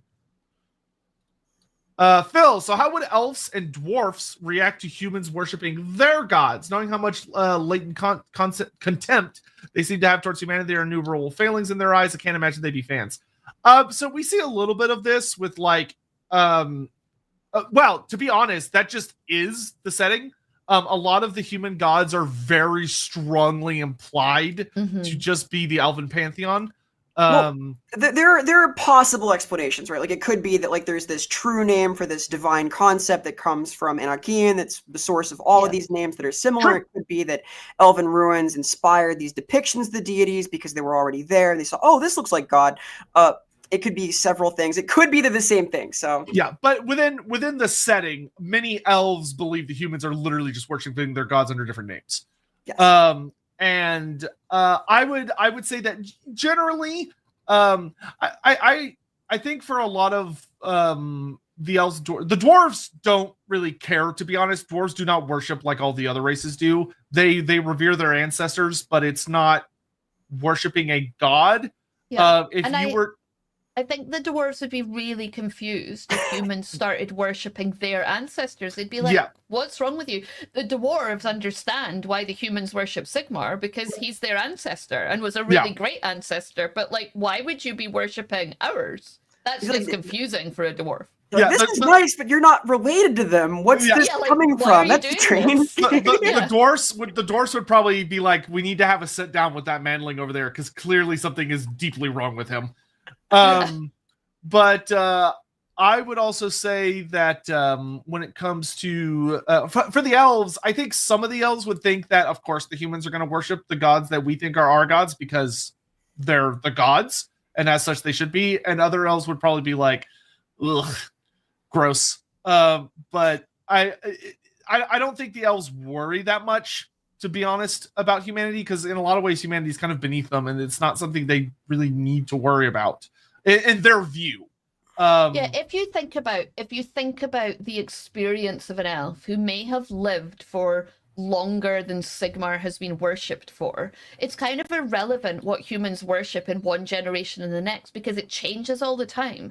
The way they worship Sigmar in 2512 or wherever you are in the timeline in your campaign is different to the way they worship Sigmar in 1500. The way that Ulrich's priests like aren't celibate and then are celibate, like that would just be like in the same way that dwarves would be really confused by humans worshipping ancestors. I think elves would be a bit like, it's a bit irrelevant what humans do. They change every generation and they don't remember because they have terrible records, and so they don't remember what Sigmar looked like. My guy does because he saw him. I would say there's kind of one exception that humans are especially good at worshiping among the Elven pantheon. And he has no, it's Cain. He's got a human cult. They're quite good at this. Yeah. It's very simple. it's very simple, and Cain is pretty like pure murder. Yep. Yep. So yeah, no, you were right, gentlemen. Yeah. So you're right. I did go check the original Ogre King's book, and it does say that the Cathayans teaching them the secret of fire is what caused things to start spiraling out of control. Because that's interesting because like cooking meat does allow you, right? Cooking food does allow you to extract more like calorific value from it, right? You get more energy from it. So I suppose there's something in that if you were taught fire and then ogres had more ability to extract the calorific value from their food, it made them more successful, and there was an explosion of ogre population, which is exactly the kind of thing that a god like Estreuth would look out for, because it's like a change from what nature is doing to like man-made fire that's changing the ogre demographics, I guess. Yep, it would have been fire, which is a dioth, right? The consequences of one of his siblings. So hey, that's really interesting. Yeah. Yeah, that would be a very unique version of that story of Estreuth warning about coming destruction, of that the ogres being given fire and Estreuth being like, this has dire consequences. Yeah. My brother's gifts come with a cost. Yeah. Ricky, Tzeentch outdid himself with this tricking the Dragon Emperor into tossing the Warpstone meteor, taking out an elven god, cursing an entire species, and birthing a new corrupted god and avatar. Well, I will say that I find Tzeentch works best, in my opinion. I find Tzeentch works best if his manipulations are subtle. Where like the only way I think I would want Tzeentch to be involved in this story, because I think it's important for the Cathayans to have their own agency. And I would say the only thing I would really credit Tzeentch with is I personally like the theory that when the Astromancer court reached up and grabbed like the biggest celestial body they could find, they did not realize it was Warpstone, or Tzeentch basically subtly guided them. Or like maybe one of the members of the court was a Tzeentch cultist, or they hate the god so much, and they knew that only Warpstone would take out the god. They just didn't expect it to go so horribly wrong after. Like, they're not omniscient, although they've got people that can, look into the future. They're not necessarily seeing the future unfold before them, as I think you said in another stream, in like 4K clear vision, right? So, yeah. I like this as a terrible decision made on mostly accurate information that there's a god of hunger here now. Uh-oh. Better do something. What'll be strong enough to take out a god? That Warpstone meteor. I would also very much like... Yeah, that's true. Because I really do love the idea of the Cathayans having that very human, like obviously the dragons are the ones that ultimately pull the trigger, but of that there is that very human understanding of hearing the term the Lord of Hunger and saying, well, that's obviously bad. That is obviously evil. That is a threat that needs to be destroyed. He brings famine and drought. Well, we need to kill him. Instead of understanding that he is important, and that he's a critical aspect of things being allowed to flow properly. Yeah. But yeah, I'm trying. So, okay, we talked about coming to the world. We talked about physical manifestations. We talked about potential units that could be associated with it among the elves. I do love the idea, especially that the elves still worshiping Estreuth and not realizing what he's become. Especially because, if he's a god's a god. How would they know? Yeah, it's like they wouldn't know, and a god's a god, so the fact that some of them could still be receiving blessings or like divine influence, but it's coming from a corrupt source, I think would be genuinely intriguing. And like the fact that the followers of Estreuth don't realize that they are then vectors of corruption into Elven society is really, really fun. Where they have then turned from they're doing the correct thing to, like, if we're dealing with like the High Elf Doomsday Prepper versions, they've become far more extreme, and they've become far more like almost destructive. Like I like the idea of some of them being so obsessive to the point that they do start destroying supplies. They do start destroying the stores and preparation attempts of other elves because they're trying to get like the high elves to prepare, not realizing that they've gone too far and they're causing genuine harm. Well, even fasting might be seen by the Aesir as a sort of imbalanced activity, right? It's denying their body nutrition that it normally needs. It's stepping outside of like normal balance of your day, right?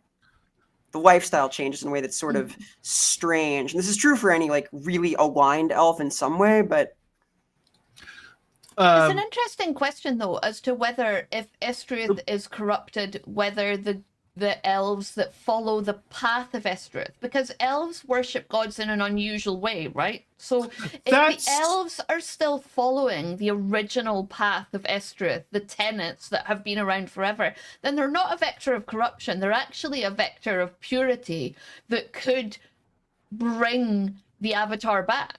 That's true, because that actually is a very good point, because they would be following the original intent of Estreuth, not what Estreuth is. The scary thing is if Estreuth has changed, are the followers of Estreuth still getting the protection they should, or are they now more vulnerable to Slaanesh without realizing it? So is that the vector of corruption that they've become in Elven society?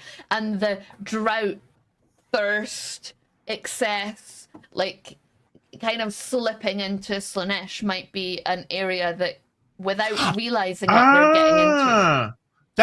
That would be a really interesting thing to play on the idea of that. It's not that the path itself is corrupt, but because it doesn't have the protections, that when they walk that path, they're more likely to fall to excess.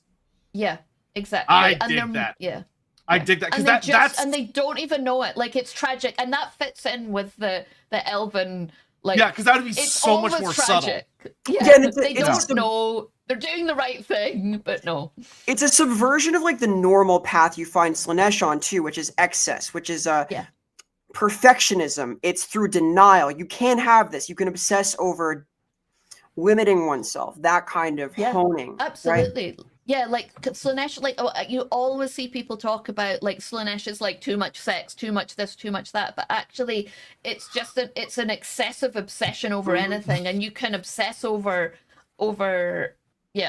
limiting yourself. You can obsess over not having things as much as having things.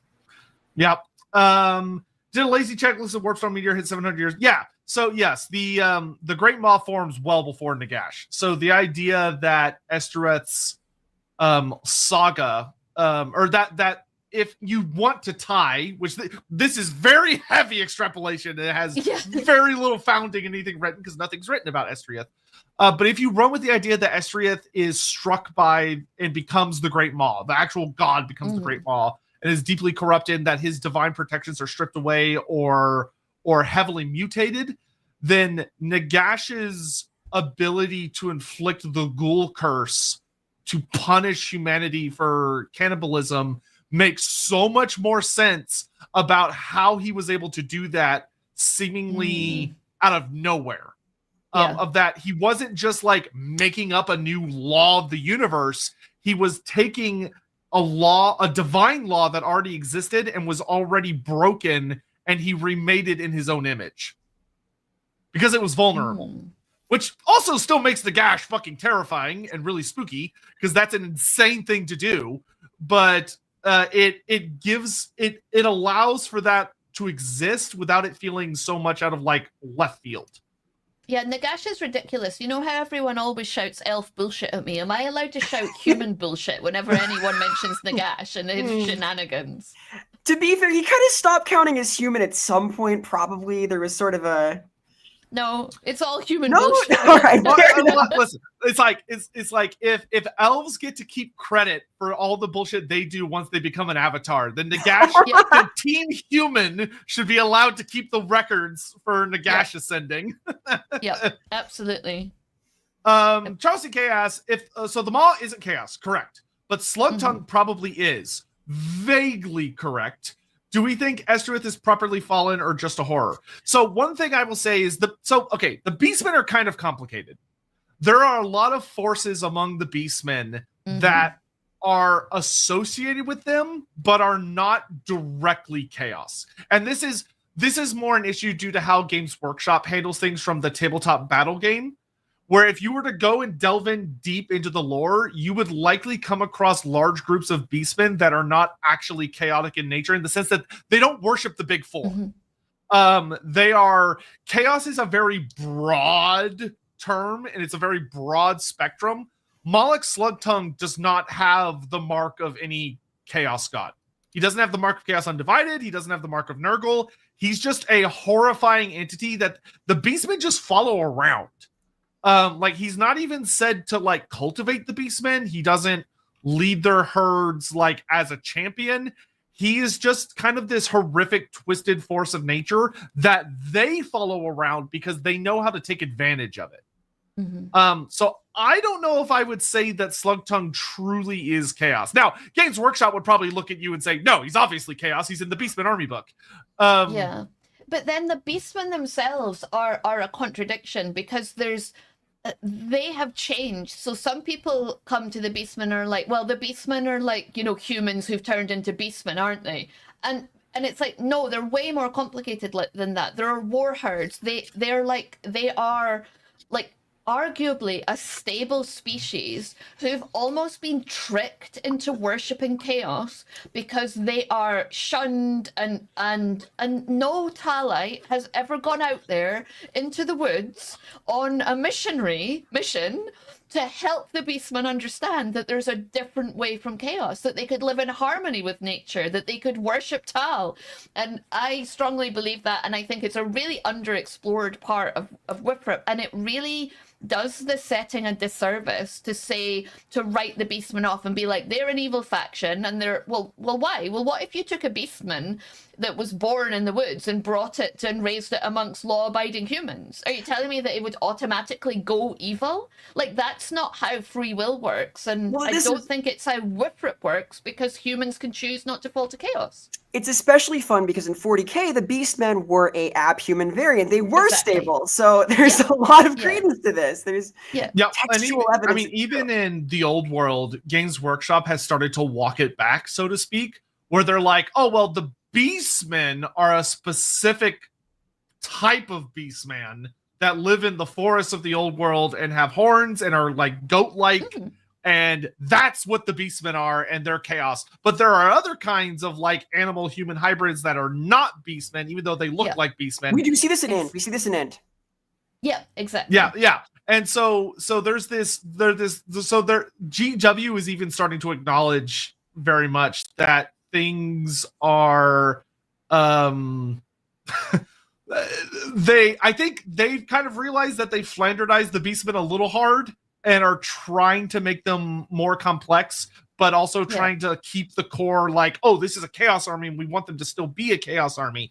But I think the roleplay game, definitely, there's so much work that could be done to make the Beastmen such a more unique and beloved storyline.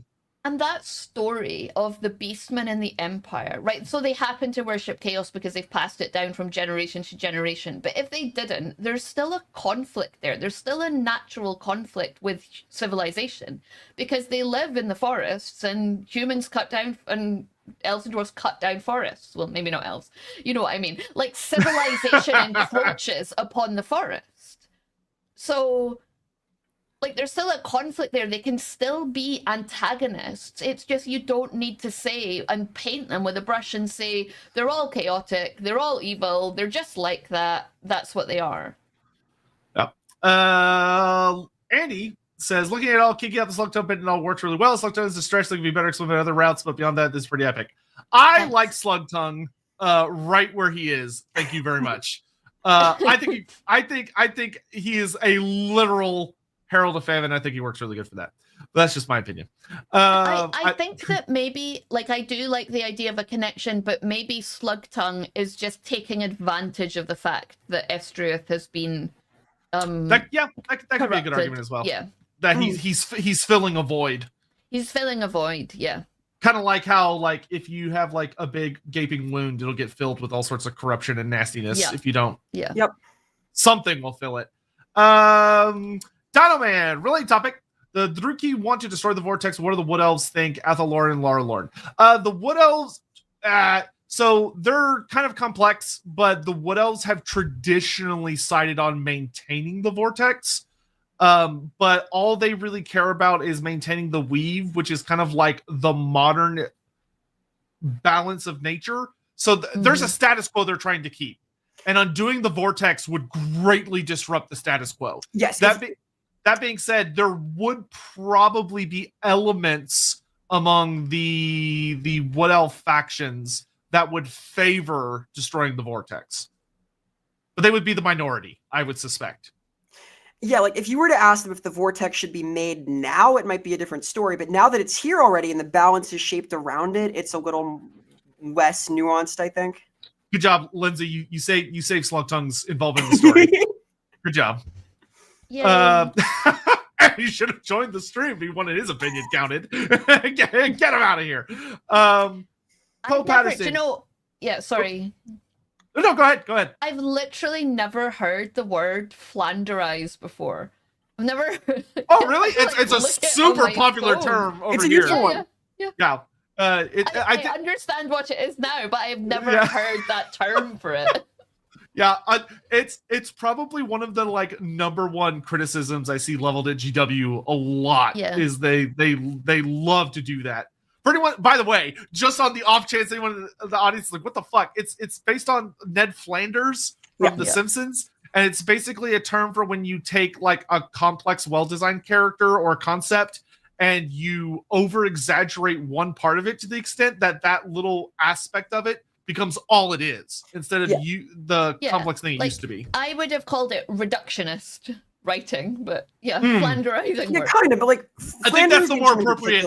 It like highlights the most prominent example, the most he went from being a complicated guy with his own motivations who got angry sometimes to hide it, and he became just that. So yeah, good old Flanders, stupid, sexy Flanders. Cole Patterson. A she who thirsts, indeed. Yep. I was waiting for this whole stream for the most appropriate moment to talk about she who thirsts, and I felt that was it. Super Orlok. I mean, if part of his domain is in warding off malicious entities, his protections being ineffective but still inviting the negatives is very Warhammer. True. I mean, I do think that something I would actually like to see more of in the setting is those kinds of heralds of impending disaster. But they're not, because traditionally in Warhammer, if you have a herald of disaster, it's usually some chaos cultist guy or chaos sorcerer, and they're the thing bringing the disaster. Like Nurgle, oh my gosh, Nurgle is super infamous for this, where if you go look at his tabletop armies, he often has like a herald of Nurgle. And not in the demonic sense, because we obviously have the demonic heralds, which are different. But like, there's a really classic design, which is like the diseased Nurgle sorcerer on the horse with the big scythe that got remade into a mini in Age of Sigmar, and they're always like you see them on a hill over there in the distance, and they basically that's like the herald that Nurgle is coming and disease is coming, but it's an obviously chaos force that is bringing it. I would love to see Warhammer have more like etheric entities, spirits, and creatures that are more like if you see them, they warn you of impending disaster, but there's time to get out of the way or to like do something about washerwomen. It. Like you should always be careful if you're in Scotland and you cross a wee burn, and you see a washerwoman, just don't let her hit your legs with the clothing. What is a burn? Other than it's like a little stream. Oh, okay. A river. a small river. Yeah, there's like loads of those. So Scotland has a really like rich tradition of the second sight and like seventh son of a seventh son, especially up in like the islands in the north, the more traditionally Gaelic speaking areas. And there's so many stories like that of really prominent in Scottish culture, Irish too a little bit, but I mostly know the Scottish stuff about seeing things and it meaning something, hearing something like the banshee that you hear, that's an Irish one, screaming and someone's gonna die. So there we go. Sorry, that's just my Scotland splaining all for No, you. I, it's good to have. It's very good to have, especially because a lot of Warhammer steal shamelessly from it. All right, and unless y'all have any other aspects or elements that you think would be worth addressing, I think we've kind of reached a outro point. Yep. Going once, and if anyone in the chat has like a lingering last minute question of a thing about Estreuth, now is your time. And if I don't see anything here in a second, I will go ahead and hop into the outro stuff, because I mean the once again, getting 2.5 hours out of a god that I counted has 3 sentences of lore is an achievement. Let's bring this one up for Vera. Let's bring Charles CK up. I mean, it's for me too, but it's for Vera. I really like the energy and thought processes that Lindsay and Vera have brought to these elf god streams, and get the neat setup. Thank you. Yes, Thank you so much. I love having you both for this, because y'all both bring a lot of really, really great, excellent perspectives. And I can enjoy the peace and quiet of Andy not being here. I said as he's watching. Amadeus, Estreuth into Aenir. Honestly, I don't. The Aenir are hard, because the version of them that I want to be the official version isn't what they are. I love the Andy Law version, but I resemble that remark. So that would be a good maybe Lindsay question. I don't know if Lindsay wants to take a pot shot at it, because they're a very different. Because the ones in Warhammer or the old world so far are basically just kind of like wood elves with less spirits. That's kind of all they are at the moment. Yeah, they have the structure of High Elven society, but the functional shape of wood elven behavior, and they kind of want to be this greater society than they are. They don't really have the magic. They don't really have the prosperity. They're sort of stuck there. It's sort of stasis in decline almost. Yeah, and I think, as you say, like the official version is very different to the one we're playing with in LAWhammer, where in the lore they are more political, so they're more savvy, they're more political, they're more inclined to manipulate over long periods of time the human realms around them. And so in some ways they do have, and they rejected the call, didn't they, to return. So we don't necessarily know if they side with the Azur or they side with the Druchi over the Vortex. Like, and maybe as people who are suffering because they are in decline and they don't have the magic they used to have, maybe they do feel a sympathy for the Dark Elves that the Azrai maybe don't as much. And in that case, they're also in the north of the Empire, so they're in a much more, they'll suffer more severe winters, so they'll have Estreuth in their cycle more. Yeah, Estreuth I could see being very similar to kind of how we see it represented on the Azrai Mandala. Would probably be a very, very important god. Yeah, I would say they're almost the most likely to experience famine, because they're so hard up. They're forced to barter with local human civilization. They have to trade off their lumber. They have to sacrifice the forest to continue existing. So maybe there's almost another axis for the hunger, the famine, the drought, drought of greatness. They're in decline properly, more so in like 4th edition than I think any of the other Elven societies, because Nagaroth is strong off of piracy, and the Loren is its own form of paradise. It's difficult there. There's a cycle to it, but it's entwined with the elves. The forest is threatened as much as they are, but they're getting by. And Ulthuan's doing quite well. The recent material we've had out in the east of the island, they're flourishing more or less. The problem is indolence, right? Mm-hmm. And I think for the Aenir, they're the closest elves, and they've had the most influence over the north of the Empire, where you do get that really strong drive to Evernacht, the prepping that they're doing for Evernacht when the end times come, and you know the eternal winter of when Ulrich brings all the snow and there's the final fight. And potentially the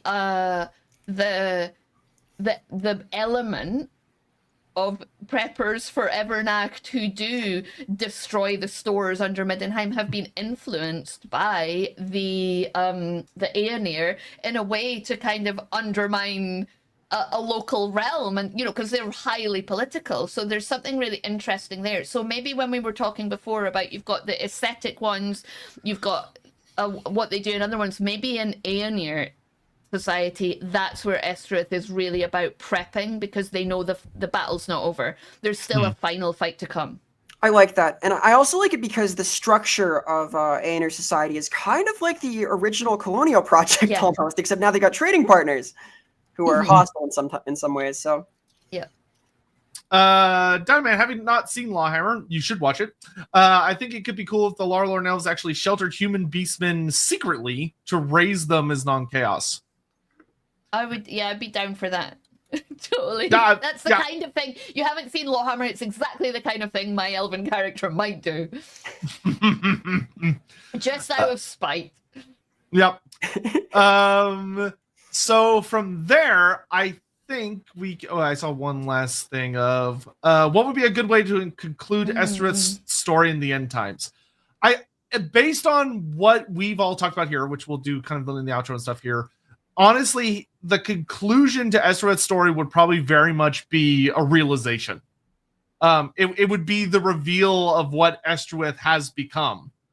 And there being this really disturbing revelation that the elven gods can degenerate from a certain point of view into a horror, and like a genuine full-on Cthulhu horror type entity.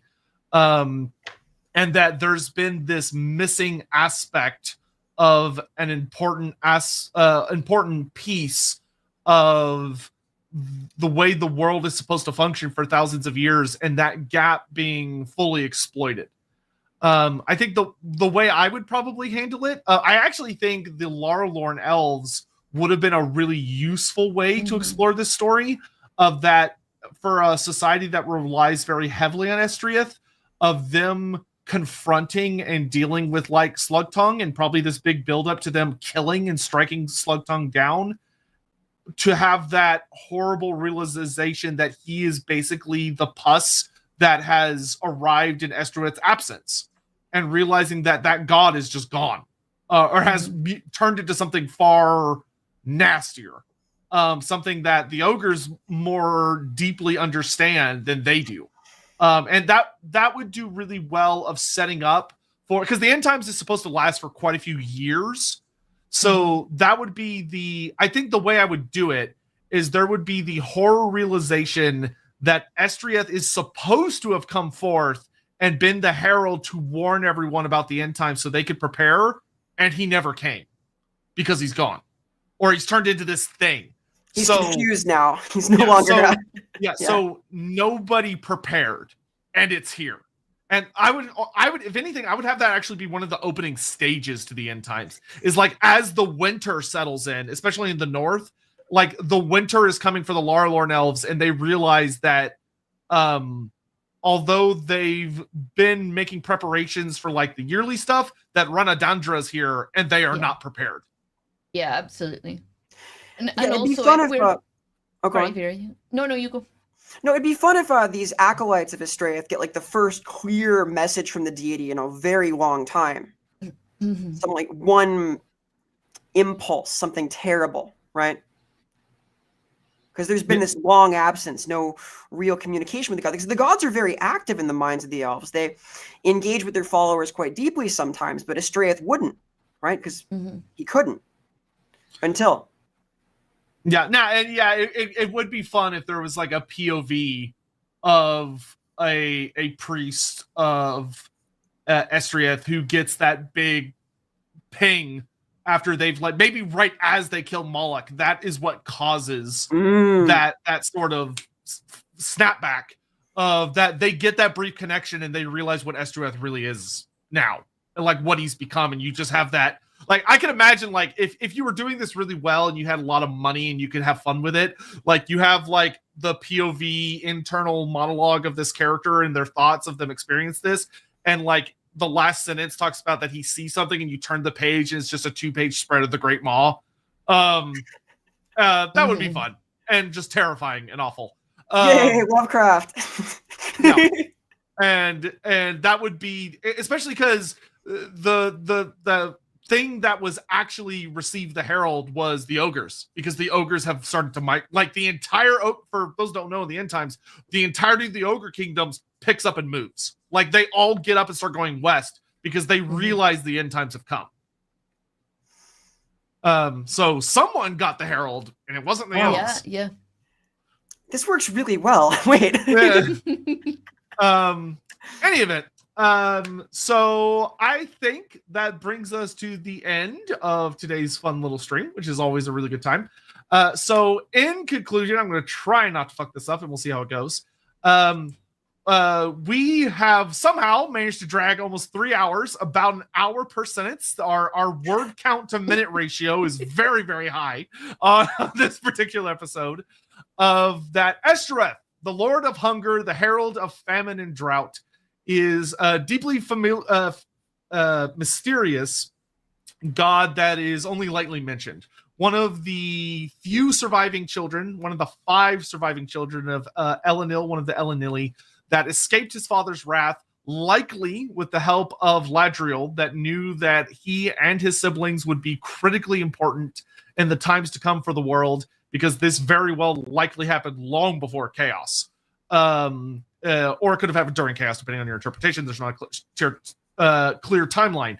But as Estreuth fled down to the world, Estreuth did not find his purpose needed as dearly by the elves of this age, that all lived upon an island paradise created by them with gods or entities that very much meddled with forces that they either didn't understand or that they were deliberately setting up to fail, because they want the end times to happen eventually in a certain amount of ways. So this Lord of Hunger is not needed by his people. He is ignored by his people, and instead journeys afield to find those that do. And eventually langs among the folks of the ogres and probably the halflings, who have been given things ahead of schedule. They've been given technological advances by Grand Cathay, the secret of fire that allows the ogres to be far more successful, far healthier, to breed far more rapidly, and to grow faster than Grand Cathay intended and start to become a threat. And this herald arrives to warn them of the impending famine that their actions are going to lead to. But as he is here, the Cathayans learn of this Lord of Hunger. And whether out of fear or out of hatred or out of simply a all-consuming desire to expand and control, the Celestial Dragon Emperor tasks his court of astromancers with unleashing a god killer, because Cathay is strong enough to get away with that. And they pull down a warpstone meteor of unprecedented size that slams into Estreuth and just warps him beyond imagination.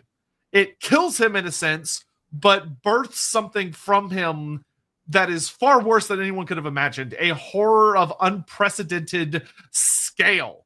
An entity that far exceeds anything the Warhammer world would ever see before or since. The Great Maw, that changes the ogres irrevocably and makes them into a race driven by their hunger.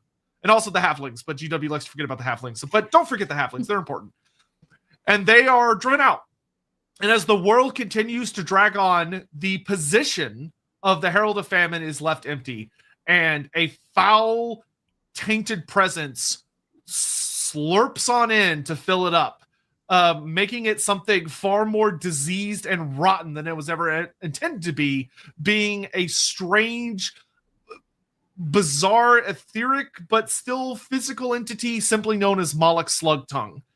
This new herald, known as the Famine Fiend, who takes the original purpose and through the forces of chaos perverts it into something far, far worse, roaming around the world at large, especially the old world, and bringing with him a magically induced form of famine and drought that isn't the punishment of overutilizing one's resources or the changing of the seasons, but instead is a forced process that brings chaos corrupted insects and locusts, turns water sources into bile and other undrinkable fluids, and is followed around by hordes of chaos corrupted beastmen that are able to survive on this ruination and unleash horrific amounts of death and suffering. And all of this from a god who was seen as destructive, but maybe served more as a warning, maybe served more as a cautionary figure to prepare for times of destruction, because it ultimately, for life, wholesome life, to survive and progress, destruction is a necessary part of the cycle. Things must die in order for wholesome life to be born. We know what endless life looks like. It's chaos, and it's ugly. But the process, honestly, one of the greatest antagonists to chaos was taken out, not by the Dark Gods, but by one of the forces that, if anything, should have been an ally. And the Warhammer world sucks, and that's why we love it. And all of that is almost entirely made up, but it works really, really well as a really cool, fun story. Until, of course, leading up to the end times, where our great Herald of Famine heralds the greatest famine of all, being the end of days. But he warns not the world, but his children, the ogres. There, I did my best. Well done. All right, so thank you all very much for watching. We hope you enjoyed this episode. As just a reminder, there are 2 other Elven gods potentially on a servable platter once certain rewards have been reached, which is that when the LAWhammer channel gets to 9,000 subscribers, which is very close, we will be doing a stream very similar to this one, but about Nethu, the keeper of the last door and son of Estreuth Kial, who is very interesting, and I really want to talk about him because I have a lot of very strong thoughts. And when Vera gets to 2K followers on Twitch, we will do an episode on Anath Raema, the Savage Huntress, who is totally not just a feral, mean version of Artemis. Totally not at all. Totally not. LAWhammer only needs 70 more people. Oh my gosh. There's a cheer there too. Oh, yep. Oh, sorry. Avani DK. Sometimes with these speculation streams, I wonder how close you strayed towards the stories we didn't get because of changing priorities within Games Workshop. Who could say? Who could say? Or as I like to prefer, as well, how many of these do we shout out into the universe and someone watching a DW goes, "Ooh, that's a really good idea," and suddenly we have the Lorebeards hash it being made canon? Just saying. That's probably not the case at all in the slightest, but it is fun to say it. In any event, Lindsay, do you got anything like coming up in the future? Anything people should turn into over on like the LAWhammer Rookery things coming up this week? LAWhammer's off this Friday because Corner Goblin Erin's got an art show and a bunch of people are going to that. It's her opening. And on Saturday, on Inside the Rookery, we're continuing with season 10, and we have coming on, let me just check, Steph Windross from Fistful of Crits to talk about making cozy one-shots, which I'm really looking forward to. Cozy role-playing is what we're talking about on Inside the Rookery, which if you don't watch it, go and follow Rookery Publications channel. We talk every Saturday night about TTRPG, board games, computer games, all the things we love with industry insiders. That's awesome and excellent. And Vera was on there a couple weeks back, which is super fun. That was a great episode. If you haven't watched that, y'all should do that. Vera, what do you got coming up this week? What are you up to? Where can people find you? This week I'm streaming Silent Hill F. I'm doing things like that. It's been a great fun time. It is a really weird Silent Hill game, but it's very interesting. It's well written. It's like a more action-oriented Souls-like game, but it's fun. I've been talking a lot about the setting and what's inspiring the designs and so on. In about a month, I have a new model coming up, which is going to be exciting. We'll see about the timing on that, but I'm hyped for that. Very exciting. Yeah, I need to tune into the Silent Hill F streams because I know some people that are huge Silent Hill fans that have apparently crashed out trying to play that game on the hardest difficulty. So I am playing the hardest difficulty, and I'm really enjoying it because I am both a huge Silent Hill fan, and I've 100%ed every Soulsborne game. So you're in a good place. You're in a good place. But that's all for us today. For Lorebeards, we will be back on Saturday morning because me and Andy are going to do a bonus stream where we're basically going to be revisiting old topics. It's basically an Ask Us Anything, but kind of with a flavor of older episodes. So if there's anything me and Andy or Vera and Lindsay or any other guests we've had on, if there's any time where we've talked about something and you want us to revisit it to expand more on it, or if you think, no, that's bullshit, y'all are wrong, and you want to call us out on it, or you want to have arguments with us, it's the perfect stream for that. And it's just a fun bonus stream. It's going to be at 10 a.m. CST, 4 p.m. BST this Saturday, which should then go straight into the Rookery. We'll raid straight into it. So you can just show up to that, and then we'll just shoot you straight off to the Rookery, which is great and awesome. And I'll be doing some Total War streams tomorrow and Friday. If you want to be on the lookout for those on my channel, I'll be on tomorrow evening and Friday morning. And then this Sunday, we're doing the Fae Enchantress, which Andy still needs to make the thumbnail for. I'm calling him out. But that one's going to be really exciting because, oh boy, GW. Oh boy, the Fae Enchantress. Oh boy. All right. Oh, yeah. Oh, geez. Yeah, you're right. So, yes, tomorrow there is also a Lorebeard. God, I'm so busy this week. Tomorrow there is also a Lorebeard stream in the middle of the day where I'm going to be on with Norn Queen Alexis, and we're going to be doing a special bonus stream. It's going to be her first time on Lorebeard. She's a good buddy of mine and a YouTube creator that primarily does Warhammer 40,000 stuff.